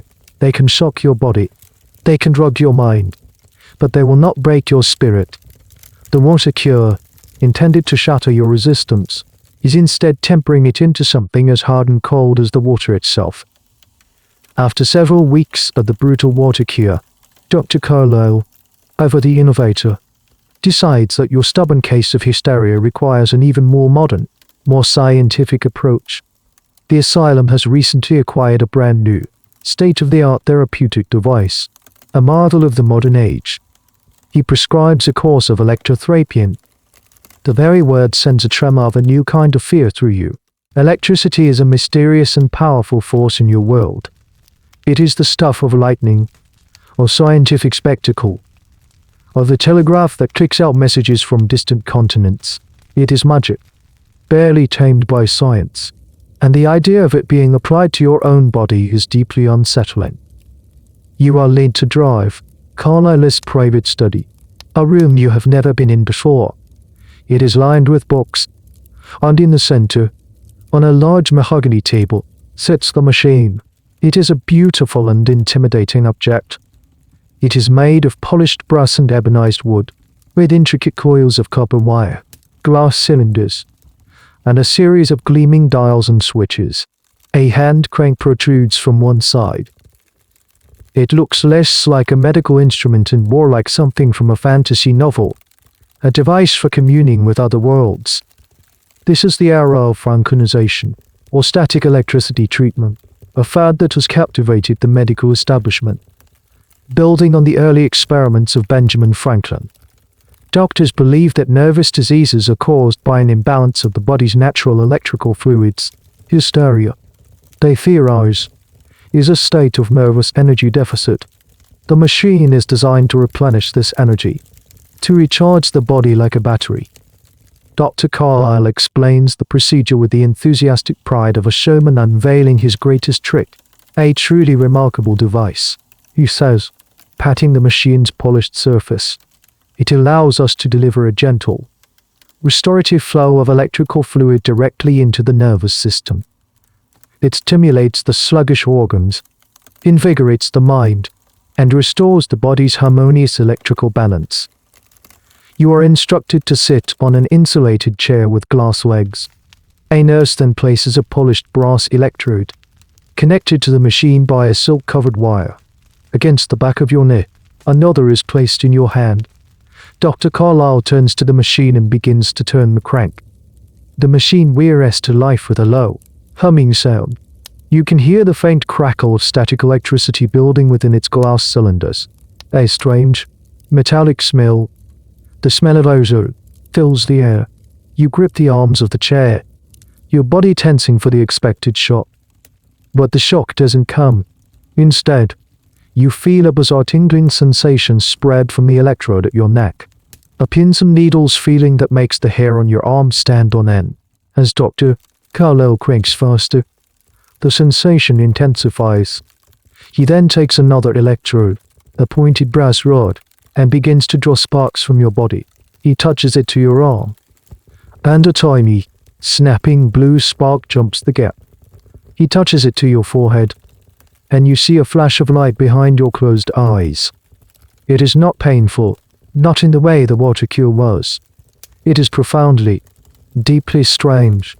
It is a theatrical performance of medicine.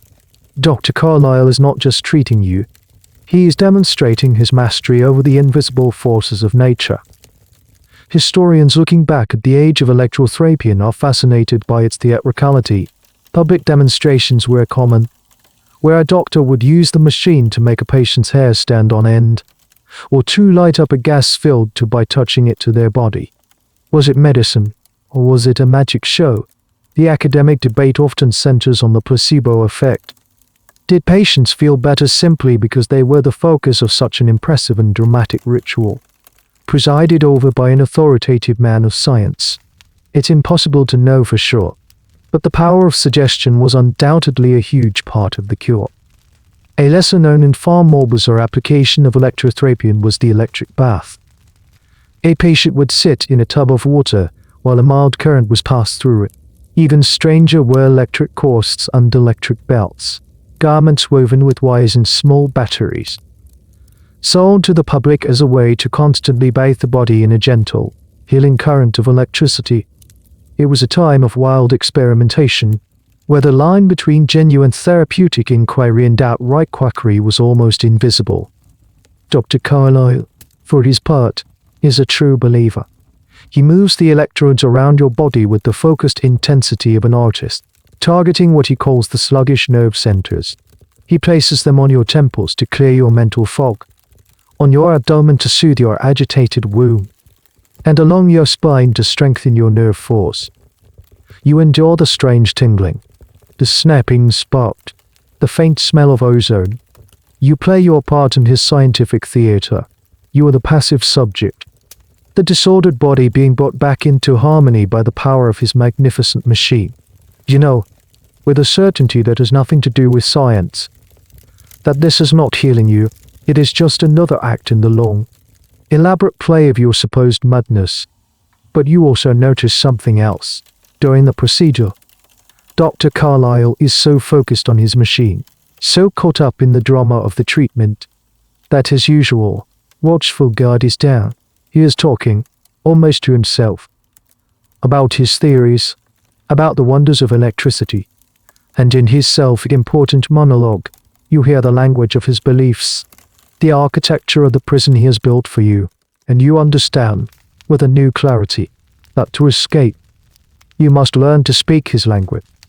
You must learn to describe your own recovery in terms he will understand and believe. The strange, coming machine, in its own way, is giving you not a cure, but a clue. The electrotherapy, like the water cure before it, fails to produce the desired breakthrough. You have become a master of outward compliance. Your face a placid mask during the strange, sparking rituals, but your inner resistance remains untouched.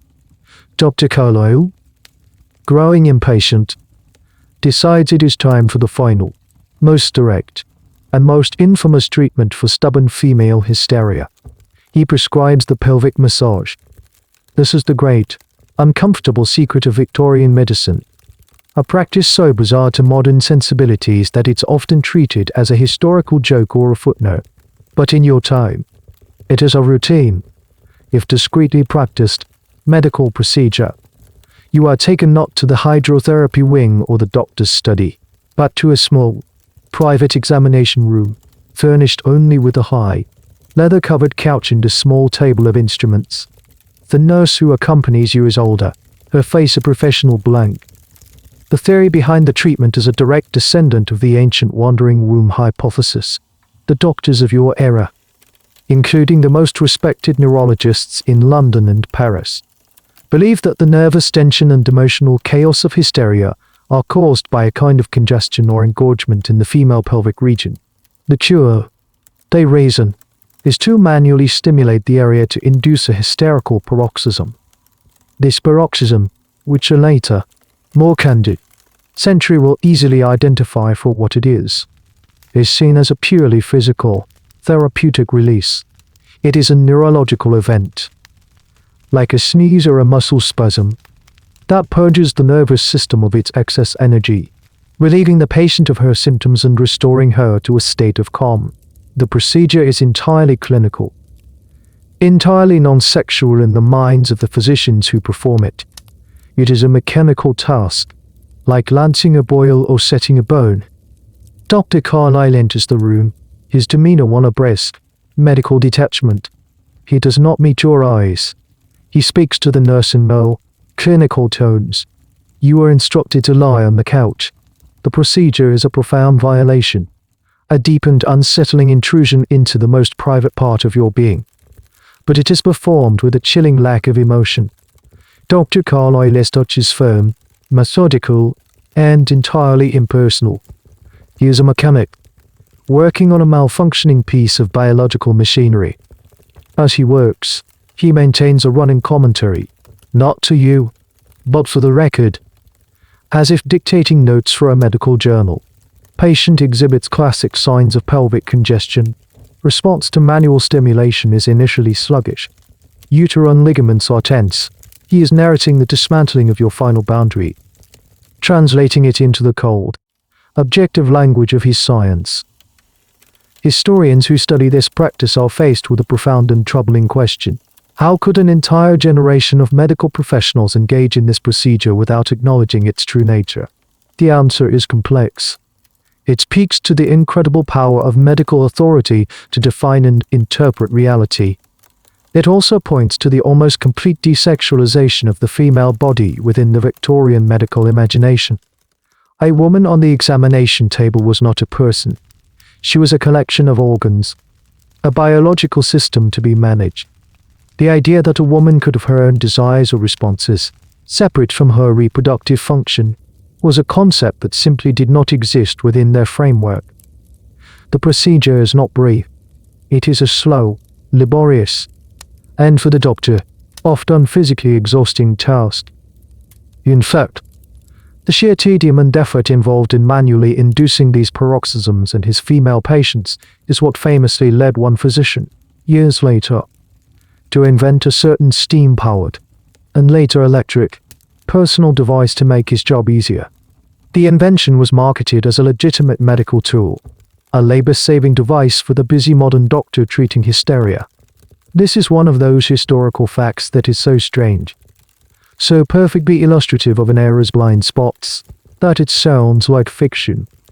You lie on the table, disassociating, retreating to that quiet, inviolate place in your mind. You are an observer of your own humiliation. You feel a strange, detached pity for this man, so confident in his science, so utterly blind to the reality of what he is doing. He is a prisoner of his own theories, just as you are a prisoner of his institution. When the paroxysm finally occurs, your body's involuntary reaction, he nods with satisfaction. "Why," he says, as if a complex equation has been solved. A successful therapeutic release. The nervous system is discharging its excess energy. He makes a final note in his file, washes his hands, and leaves the room without another word. The nurse helps you dress, her manner as impersonal as if she were simply changing a bedsheet. You walk back to your room on unsteady legs. You do not feel cured. You do not feel calm. You feel empty, violated, but you also feel anew. PC resolve. This is the last indignity. This is the final and most absolute expression of their power over you, of their ability to define, categorize, and control your body and your mind. They have taken everything from you, your books, your freedom, your privacy, your voice, and you know, with a clarity that cuts through all the drugs and all the therapies, that you have only one weapon left, the one Clara told you about, the one you must now perfect, the art of the lie, the performance of a cure. The pelvic massage becomes a regular part of your aversive therapy, a weekly ritual of clinical violation. Each time, you retreat further into the silent fortress of your mind, observing the absurd, solemn theater of your cure with a cold, analytical detachment. And in that detachment, you begin to formulate a plan. It is a plan born of desperation and a newfound, chilling clarity. If they want a cure, you will give them one. You will not become the woman they want you to be, but you will perform the role of her with such flawless precision that they will have no choice but to believe it. You begin your performance subtly. The change must be gradual, believable. You start in the dining hall. For weeks, you have eaten your bland meals with a stony, silent endurance. Now, you make a conscious effort to look peaceful. You chew your food slowly, deliberately. When you finish, you place your knife and fork together neatly on the plate and fold your hands in your lap, adopting an expression of mild, bovine contentment. You are no longer just enduring the silence. You are inhabiting it. Next, you tackle the occupational therapy. You had been doing the mindless mending with a kind of resentful slowness. Now, you attack the task with a gentle, focused diligence. You ask the supervising nurse for another basket of torn linens when you finish your first. You hold up a perfectly mended sheet for her inspection, a small, humble smile on your lips, as if this tiny act of domestic servitude has brought you a profound and simple joy. The nurse, surprised by this change, makes a positive note in your daily log. You apply the same strategy to every aspect of the asylum's routine. During the morning constitution, alas, you walk with a lighter step. You look at the flowers in the garden and allow a faint, appreciative smile to touch your lips. You are no longer the sullen prisoner on a forced march. You are the grateful convalescent, drinking in the healing power of nature. During the hydrotherapy, you stop flinching at the initial shock of the cold water. You endure it with a kind of serene martyrdom, as if accepting a necessary penance. This concept of performing wellness is a phenomenon that historians of medicine find endlessly fascinating. They uncover patient diaries and letters from this era that reveal a conscious and oft uncynical strategy of feigning recovery to escape institutionalization. Patients would secretly coach each other on what to say to the doctors, which behaviors were rewarded, and how to mimic the signs of a cured mind. It was a desperate game of psychological chess, where the patient's freedom depended on her ability to convince her captors that their methods had worked. Your greatest performance is reserved for Drive, Carlyle. During his weekly visits and the bizarre electrotherapian sessions, you begin to speak. You use the language he has taught you. You tell him that the nervous agitations are subsiding. You describe a new feeling of placid tranquility that has settled over you.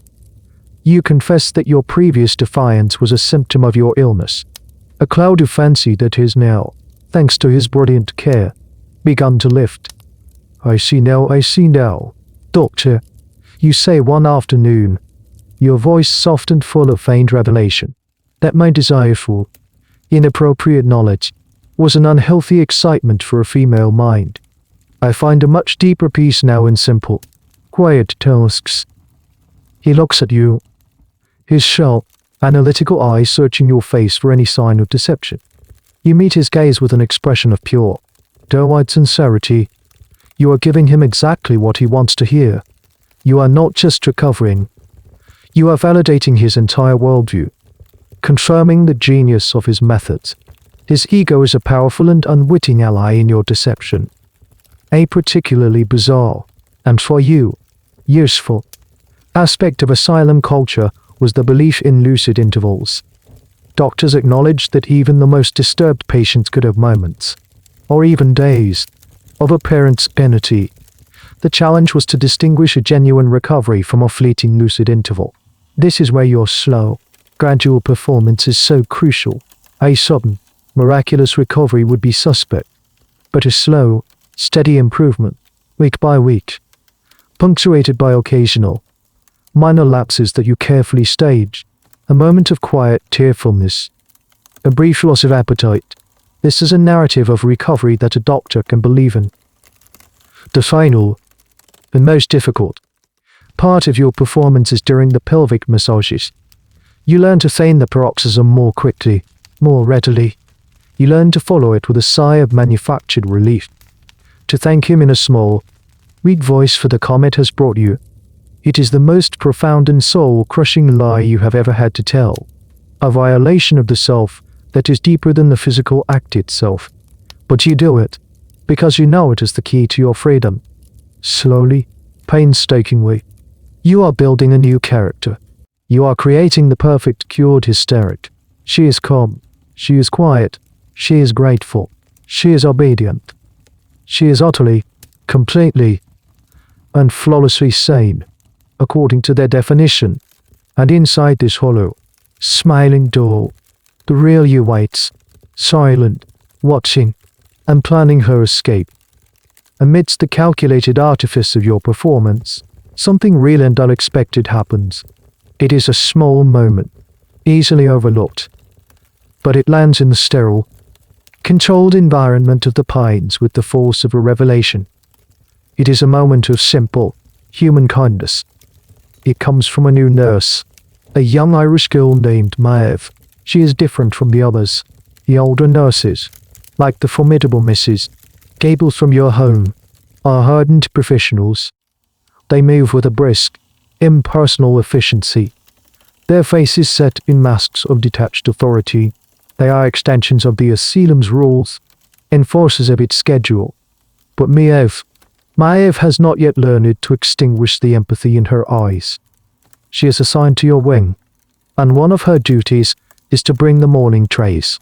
One day, she sets your tray of porridge and wheat tea down on your bedside table, and she hesitates. The other nurses would simply turn and leave, but Maeve lingers for a moment. It's a fine, sunny morning, miss, she says, her voice a soft brogue that sounds like music in the oppressive silence of the asylum. You are so startled by this unsolicited, non-clinical remark that for a moment you forget your performance. You look up at her, and she gives you a small, conspiratorial smile. It is not the professional, condescending smile of a doctor or a senior nurse. It is a genuine human smile. Yes, you find yourself replying, your own voice sounding rusty. Yes, it is. It is a tiny exchange, meaningless on the surface, but it is the first normal human conversation you have had in months. It is a crack in the wall of your isolation, a single ray of light in the profound darkness of your confinement. Over the next few days, these small moments continue. When she helps you dress, her touch is gentle, not clinical. When she brings you the mending basket, she might comment on the pretty color of a thread. She begins to see you not as the hysteric in room 12, but as a person. The real breakthrough happens one rainy afternoon. It is the hour for silent reflection, and you are sitting in the common room, staring out at the rain-streaked windows, carefully maintaining your mask of placid emptiness. Maeve is on duty, quietly sweeping the floor in the corner. You notice she is humming a soft, sad tune, a folk melody you have never heard before. The sound is so beautiful, so full of a genuine, unfeigned emotion, that it pierces through your carefully constructed defenses. A wave of profound, aching loneliness washes over you. You think of your home, of music, of poetry, of the person you used to be.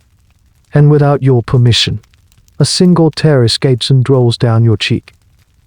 You quickly try to brush it away, terrified that a supervising nurse will see this display of morbid sentimentality, but Miev has seen it.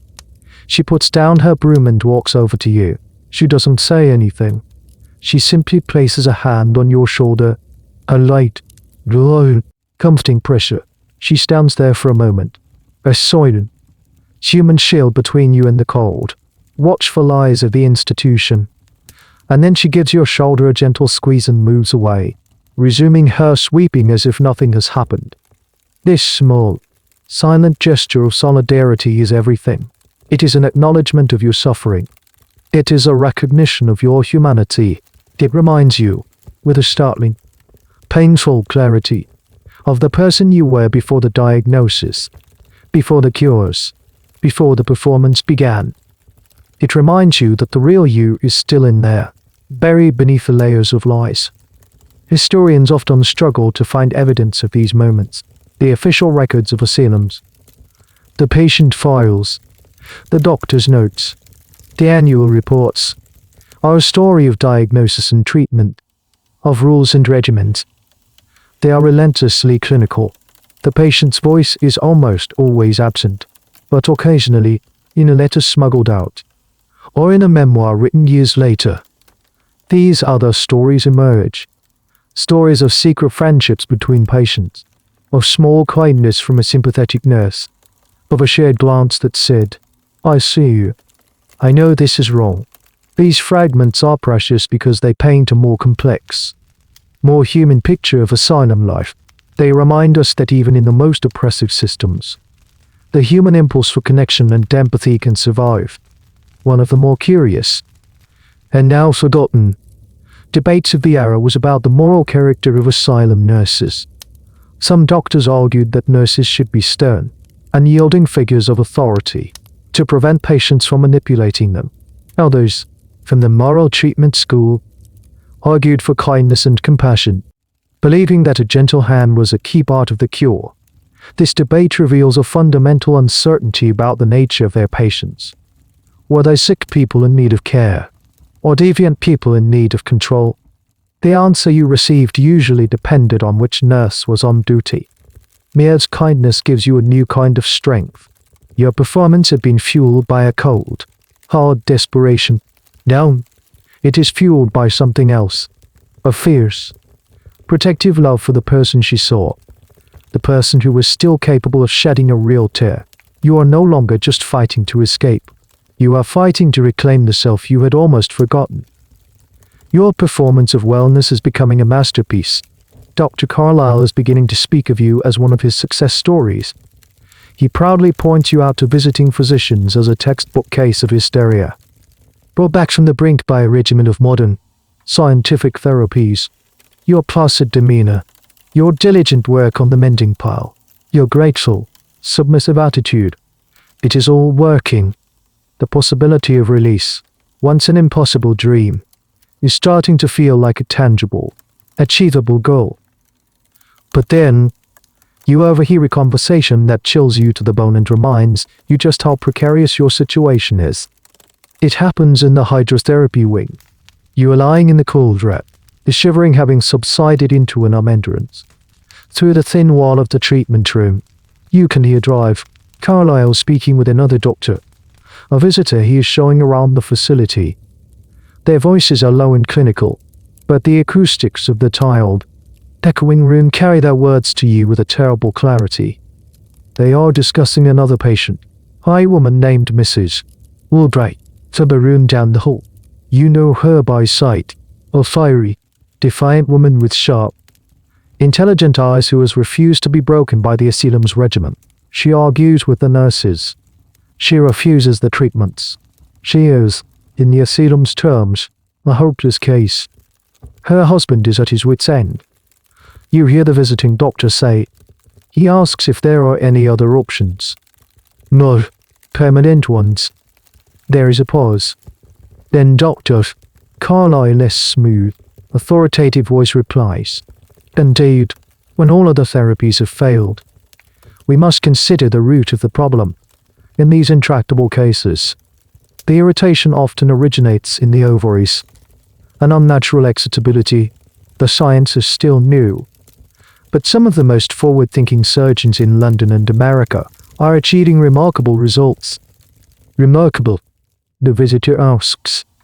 Completely transformative, Dr. Carlyle says with chilling enthusiasm. The removal of the ovaries, and of formecty, can have a profoundly calming effect on the entire system. It removes the source of the uterine agitation. The patient becomes wonderfully tractable, docile. The change is often miraculous. You lie frozen in your wet, cold sheets, the words washing over you like another jet of icy water. A surgical cure. They are talking about surgically unsexing a woman as a treatment for a rebellious spirit. The visiting doctor murmurs something about the risks. Of course, as with any major surgery, there are dangers, Dr. Carlyle concedes. But in a case like Mrs. Albright's, where the patient's hysteria is a constant disruption to her family and to the good order of this institution, one might argue that the potential benefits outweigh the risks. It is, in a way, the ultimate kindness. It grants the patient a peacefulness she could never achieve on her own. The procedure he is describing, their formecty or female castration, is one of the darkest and most brutal chapters in the history of gynecology. It rose to prominence in the latter half of the 19th century, championed by a handful of influential surgeons who believed they had found the physical source of female insanity. They performed thousands of these operations, removing healthy ovaries from women diagnosed with hysteria, nymphomania, or simple troublesomeness. The medical literature of the time is filled with their triumphant reports, boasting of how their most defiant and difficult patients were rendered placid, gentle, and obedient after the surgery. Historians looking back at this period are horrified. They see it as the logical endpoint of a medical philosophy that viewed women as little more than their reproductive organs. If the womb and ovaries were the source of all female problems, then their removal was the ultimate solution. It was a surgical enforcement of the Victorian feminine ideal, the woman who was passive, passional, and serene. The debate rages as to the motivations of these surgeons. Were they sincere, if catastrophically misguided, pioneers, or were they misogynistic monsters, performing acts of surgical violence to punish and control women? There is evidence for both interpretations. A particularly disturbing and little-known fact is that the surgery was also sometimes performed as a cure for masturbation, which was considered a dangerous and pathological act in women, believed to lead directly to hysteria and insanity. The brutal logic was that if a woman's sexuality was the problem, then the solution was to surgically remove it. The doctor's voices move away, their footsteps echoing down the tiled corridor, leaving you alone with the terrifying knowledge of what you have just heard. It is a revelation that changes everything. You had thought the stakes of your performance were simply your freedom. You now realize they are much, much higher. They are your very self, your physical integrity. The asylum, which had seemed like a prison of the mind, now feels like a place of profound physical danger. Dr. Carlyle's benevolent smile, which you had come to see as a mask for his controlling nature, now looks like the smile of a butcher. Your performance is no longer just a strategy for escape. It is a desperate act of self-preservation. You cannot afford a single mistake, a single crack in the facade of your recovery. Because you now know what happens to the women who refuse to be cured. They are not simply confined. They are altered. They are cut. Their rebellion is not just silenced. It is surgically removed. The shadow of the surgeon's knife now hangs over every waking moment, a final, unanswerable threat. The knowledge of the surgical cure lights a fire of urgency under you. Your performance, already meticulous, becomes a work of flawless, desperate art. You are no longer just acting the part of a cured woman. You are inhabiting her, breathing life into her, making her so utterly convincing that no one could ever doubt her authenticity.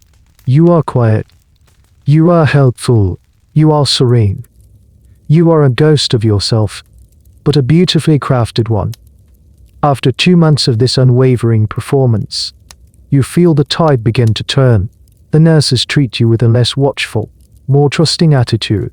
Dr. Carlyle's weekly examinations become shorter, his questions less probing.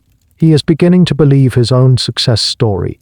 The time has come for the final, most crucial step in your plan. You must write a letter home. Requesting permission to write is, in itself, a delicate maneuver. You approach Carlyle with a carefully rehearsed speech, your eyes downcast, your voice soft and humble. You tell him that you feel a deep sense of remorse for the anxiety you have caused your family. You explain that you wish to write to them to express your gratitude for their loving care in sending you to this healing place, and to reassure them that you are, at last, returning to your true self. You are using his language, the language of the cure. You are not asking to communicate. You are asking to perform an act of filial piety, a demonstration of your restored moral sense. Dr. Carlyle, pleased by this evidence of your recovery, grants your request. He gives you a single sheet of fine, cream-colored paper and an envelope. He informs you, with a gentle smile, that he will, of course, need to read the letter before it is sent. It is a final test. You sit at the small table in your room, the blank sheet of paper before you feeling like the most important document of your life. Every word must be perfect. Every sentiment must be precisely calibrated. This letter is not a communication. It is a legal document, an affidavit testifying to your own sanity, written in a language your jailers will understand. You dip the pen in the inkwell. Your hand is trembling slightly, and you force it to be still. You cannot afford a single ink blot, a single sign of agitation. You begin by addressing your dearest mother and father. You speak of the beauty of the countryside, the kindness of the nurses, the wisdom of drive. Carlyle, you paint the pines not as a prison, but as a sanctuary. You are not just writing a letter. You are writing a glowing testimonial for the institution that has held you captive. Then, you address the heart of the matter, your illness. You do not speak of your own thoughts or feelings. You speak of the hysterical fancies as if they were an invading force, a sickness that took you over and has now, mercifully, been driven out. The clouds of confusion that so troubled my mind have at last begun to part. You write, your pen moving in a smooth, elegant script. I see with a terrible clarity now the folly of my previous willfulness.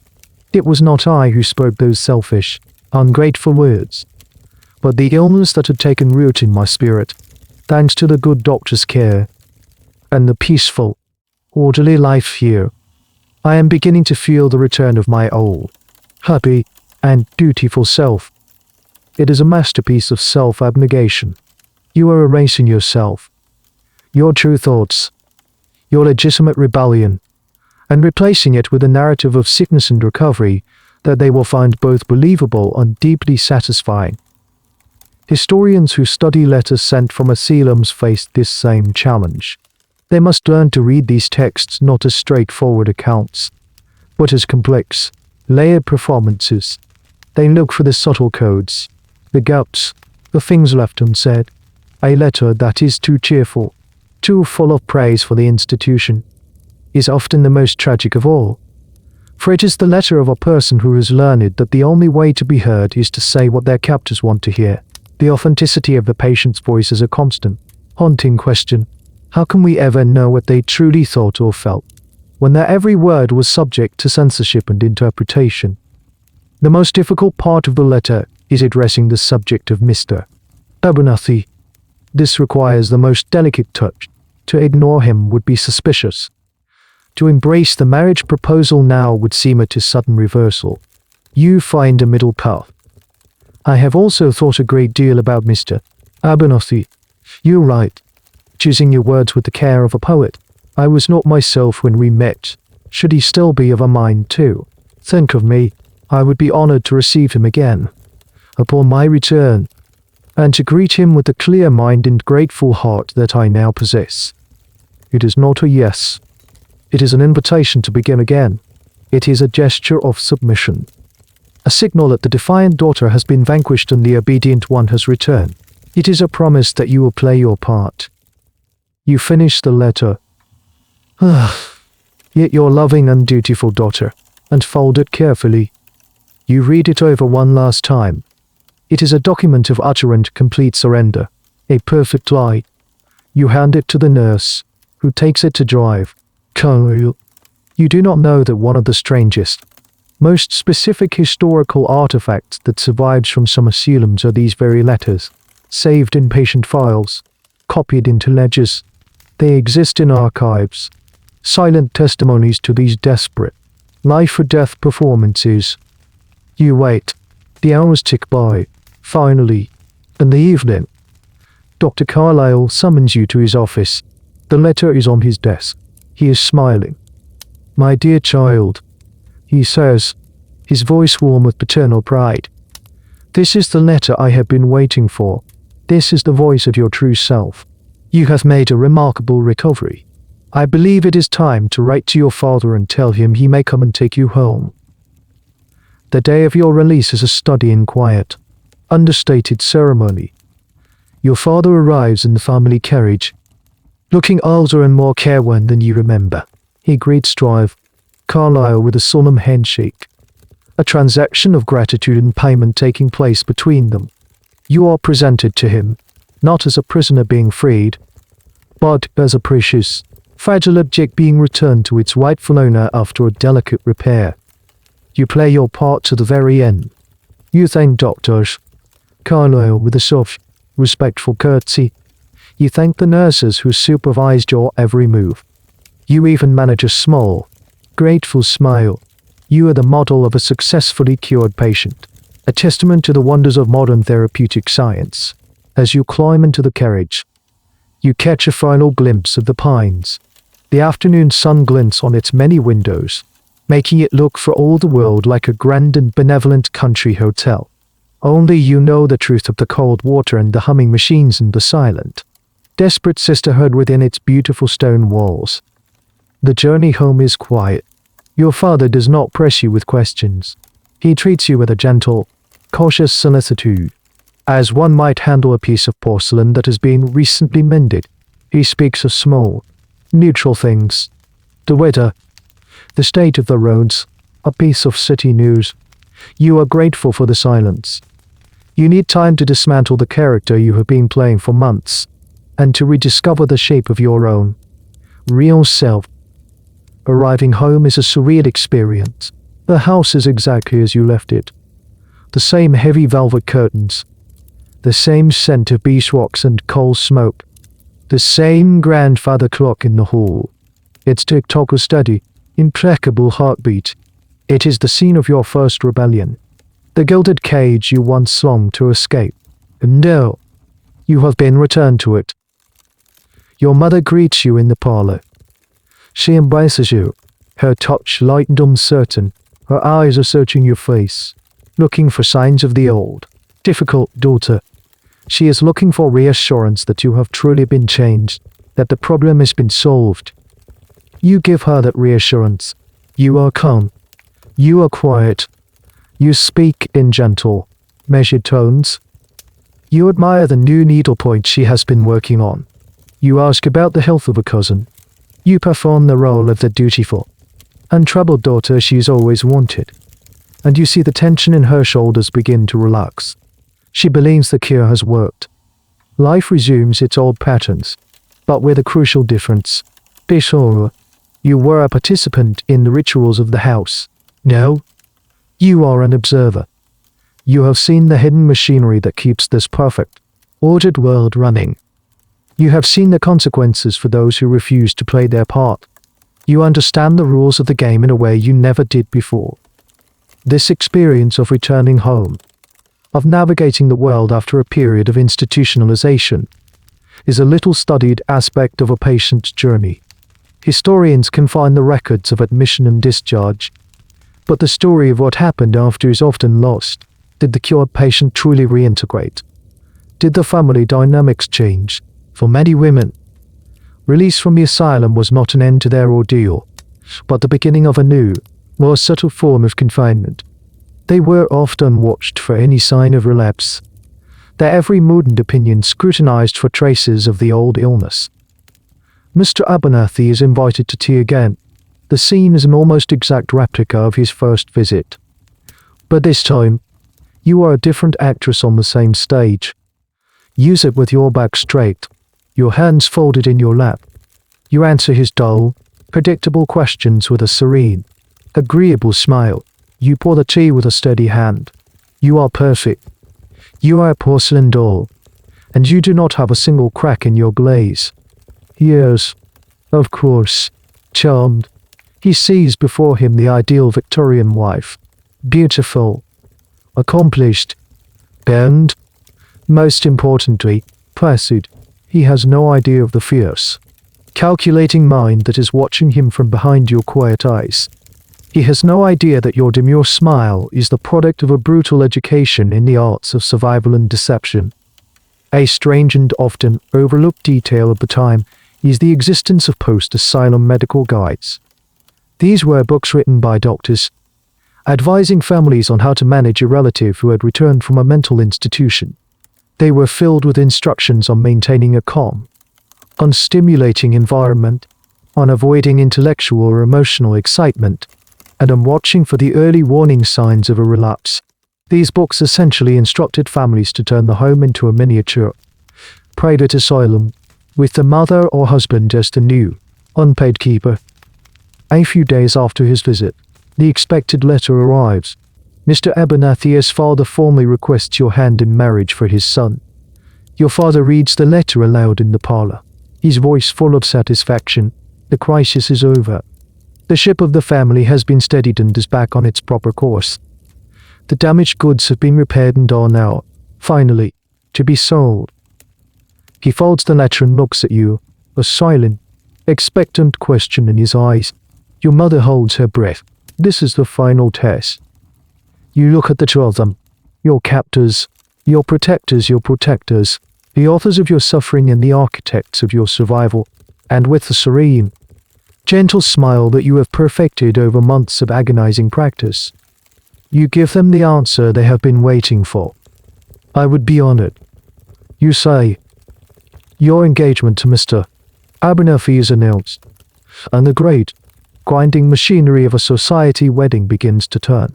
There are fittings with dressmakers, consultations with caterers, and a seemingly endless parade of congratulatory visits from relatives and friends of the family. You move through it all like a ghost, a serene and smiling automaton. You are the perfect bride-to-be, your every action a testament to your miraculous recovery. No one sees the cold, hard place deep inside you. No one sees the woman who is watching, waiting, and calculating. They see only the placid surface, the polished performance.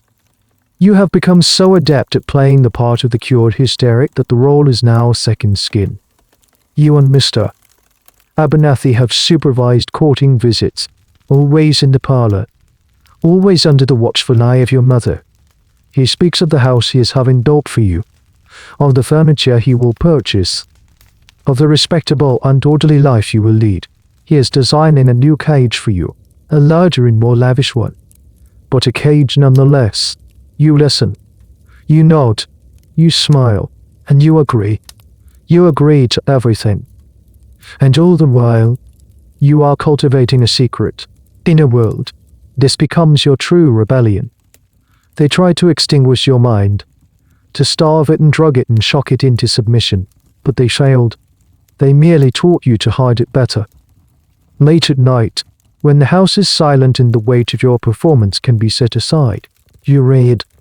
You cannot risk having forbidden books in your room, so you read your father's newspapers, which you take from his study after he has gone to bed. You read about politics, about science, about the great, churning world outside your parlor. You read with a fierce, desperate hunger, memorizing facts and arguments, storing them away in the silent, secret library of your mind. You also begin to write. You acquire a small, plain notebook, which you keep hidden at the bottom of your sewing box, a place no one would ever think to look for anything subversive. In it, you do not write a diary of your feelings. That would be too dangerous, too incriminating. Instead, you write observations. You describe the people you meet with a sharp, satirical eye. You analyze the power dynamics of your family with the cool detachment of a sociologist. You deconstruct the absurd theater of your own engagement. The writing is your anchor. It is the place where your true self, your sharp, analytical, unbreaking self, can breathe. This practice of secret writing was a lifeline for many women of your era. Historians unearth these hidden journals and notebooks, and they are a revelation. They are filled with a level of intellectual and emotional honesty that was impossible in public life. The very act of writing, of putting one's own thoughts into words, was a radical act of self-creation in a world that sought to define women from the outside. The debate continues as to how widespread this practice was. Was every quiet, demure Victorian lady secretly scribbling away in a locked journal? Probably not. But enough did to show that the angel in the house often had a mind that was anything but angelic. One evening, your fiancé, in a rare attempt at what he considers romantic conversation, presents you with a gift. It is a small, leather-bound book. Your heart leaps, for a moment, with a wild, foolish hope. Then you see the title, Sermons for a Young Wife. I thought it might be of comfort to you, Mr. Abernathy says, beaming with self-satisfaction. It is full of excellent advice on a woman's duties in the marital home. It is said to have a most calming influence. You take the book. You thank him with your perfect, gentle smile. How very thoughtful of you, William.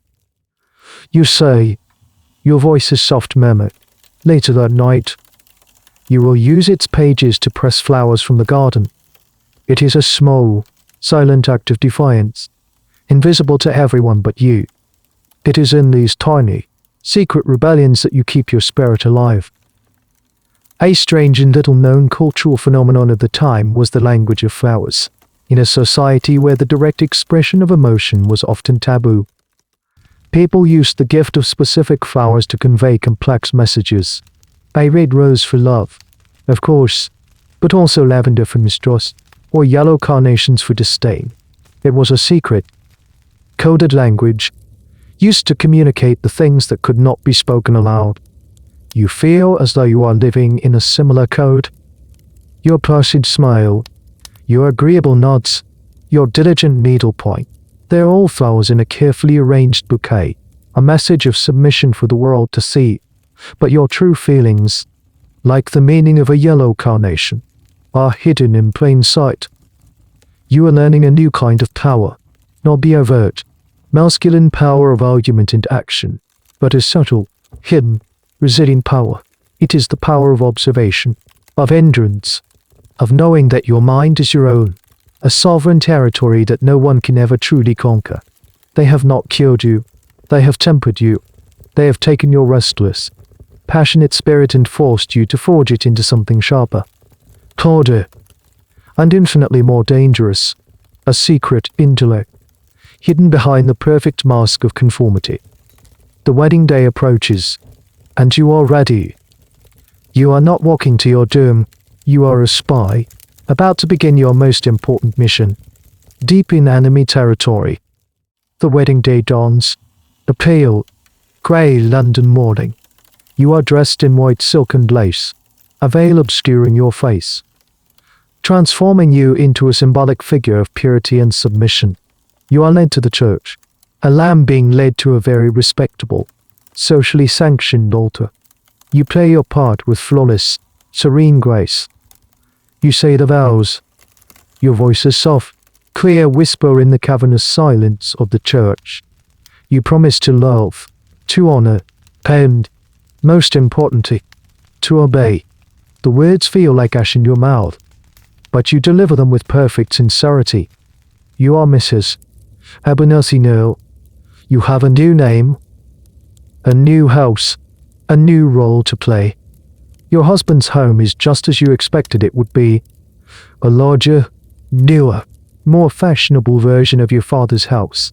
It is a monument to order, to prosperity, and to the rigid separation of spheres. You are to be its angel, its queen, the silent, still center of its perfect, masculine world. Your husband is not a cruel man. He is, in his own way, kind. He is simply a man of his time, a product of his culture. He believes, with an unshakable and unexamined certainty, in the natural order of things. He believes that you are a delicate, fragile creature, a being of pure feeling, unlimited intellect, who needs his guidance and protection. He sees your quiet, placid demeanor as the sign of a healthy, contented female mind. He is proud of you. He shows you off to his friends and business partners as a perfect example of a wife. He has no idea, no inkling, of the vast, complex, and fiercely independent world that exists behind your calm, blue eyes. Your life becomes a long, quiet performance. The skills you learned in the asylum, the art of the placid expression, the gentle voice, the agreeable nod, are now the tools of your daily existence. You manage your household with a quiet efficiency that he mistakes for simple domestic talent. You host his dinner parties, charming his guests with your serene grace. You have become the perfect Victorian wife. And in the quiet spaces, in the moments that are your own, you continue your secret life. You read. You devour every book, every newspaper, every journal you can get your hands on.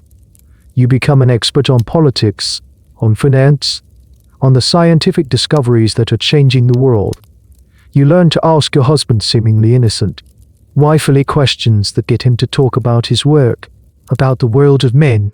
He sees it as indulging your feminine curiosity. He has no idea you are gathering intelligence. Your secret notebook is replaced by a series of locked journals. In them, you write. You write essays on the political questions of the day. You write sharp, satirical critiques of the novels you are supposed to be reading. You write down your memories of the Pines, not as a victim, but as an observer, a chronicler of the secret, silent war being waged against the minds of women. Historians often wonder about the inner lives of women like you.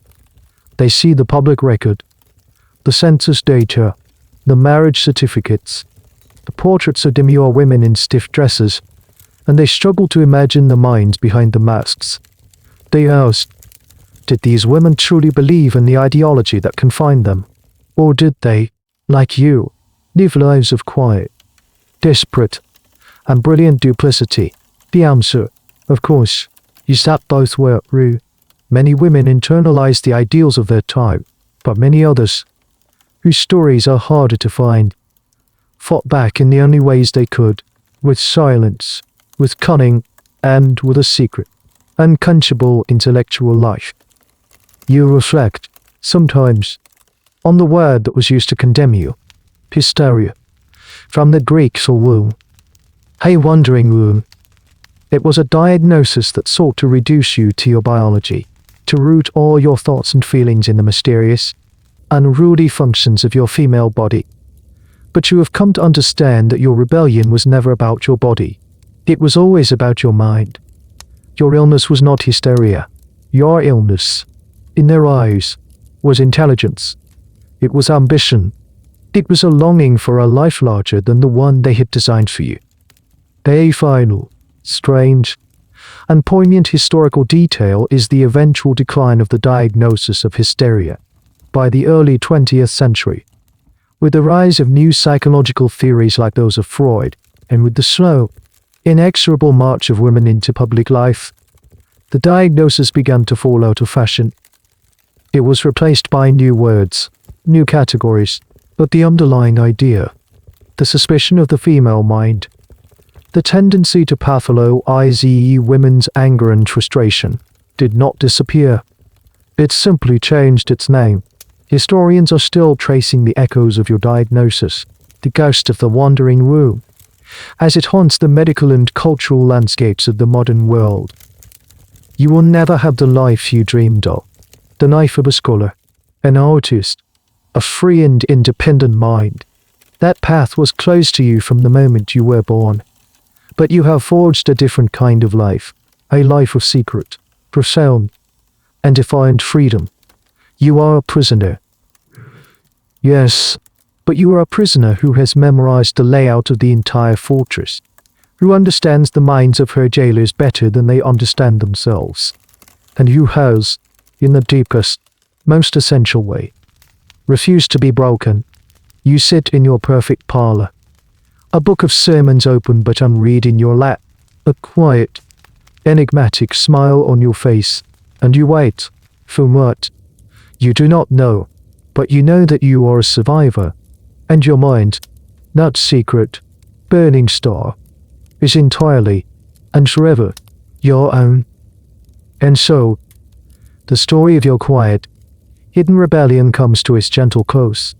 The heavy velvet curtains of that Victorian parlor can finally be drawn, not to shut out the world, but to allow a deep and peaceful rest to enter. The ticking of the clock can fade now, its rigid rhythm dissolving into the soft, boundless measure of your own breathing. The world of strict rules and silent performances can melt away, leaving only the simple, comfortable weight of the blankets around you. There are no more parts to play, no more expectations to meet. Here, in this quiet darkness, you can simply be. Your mind, which has been so fiercely protected, so carefully guarded, can now be allowed to drift. It can wander freely, not through the cold corridors of an asylum, but through the raw, soft, and welcoming landscapes of your own approaching dreams. There is nothing more to analyze, nothing more to fight for. The struggle is over. All that remains is this deep, peaceful, and well-deserved calm. Our journey together tonight ends here, in this quiet place. Should you need another tale to accompany you further into rest, my library of stories is always open for you. May your dreams be kind. Good night.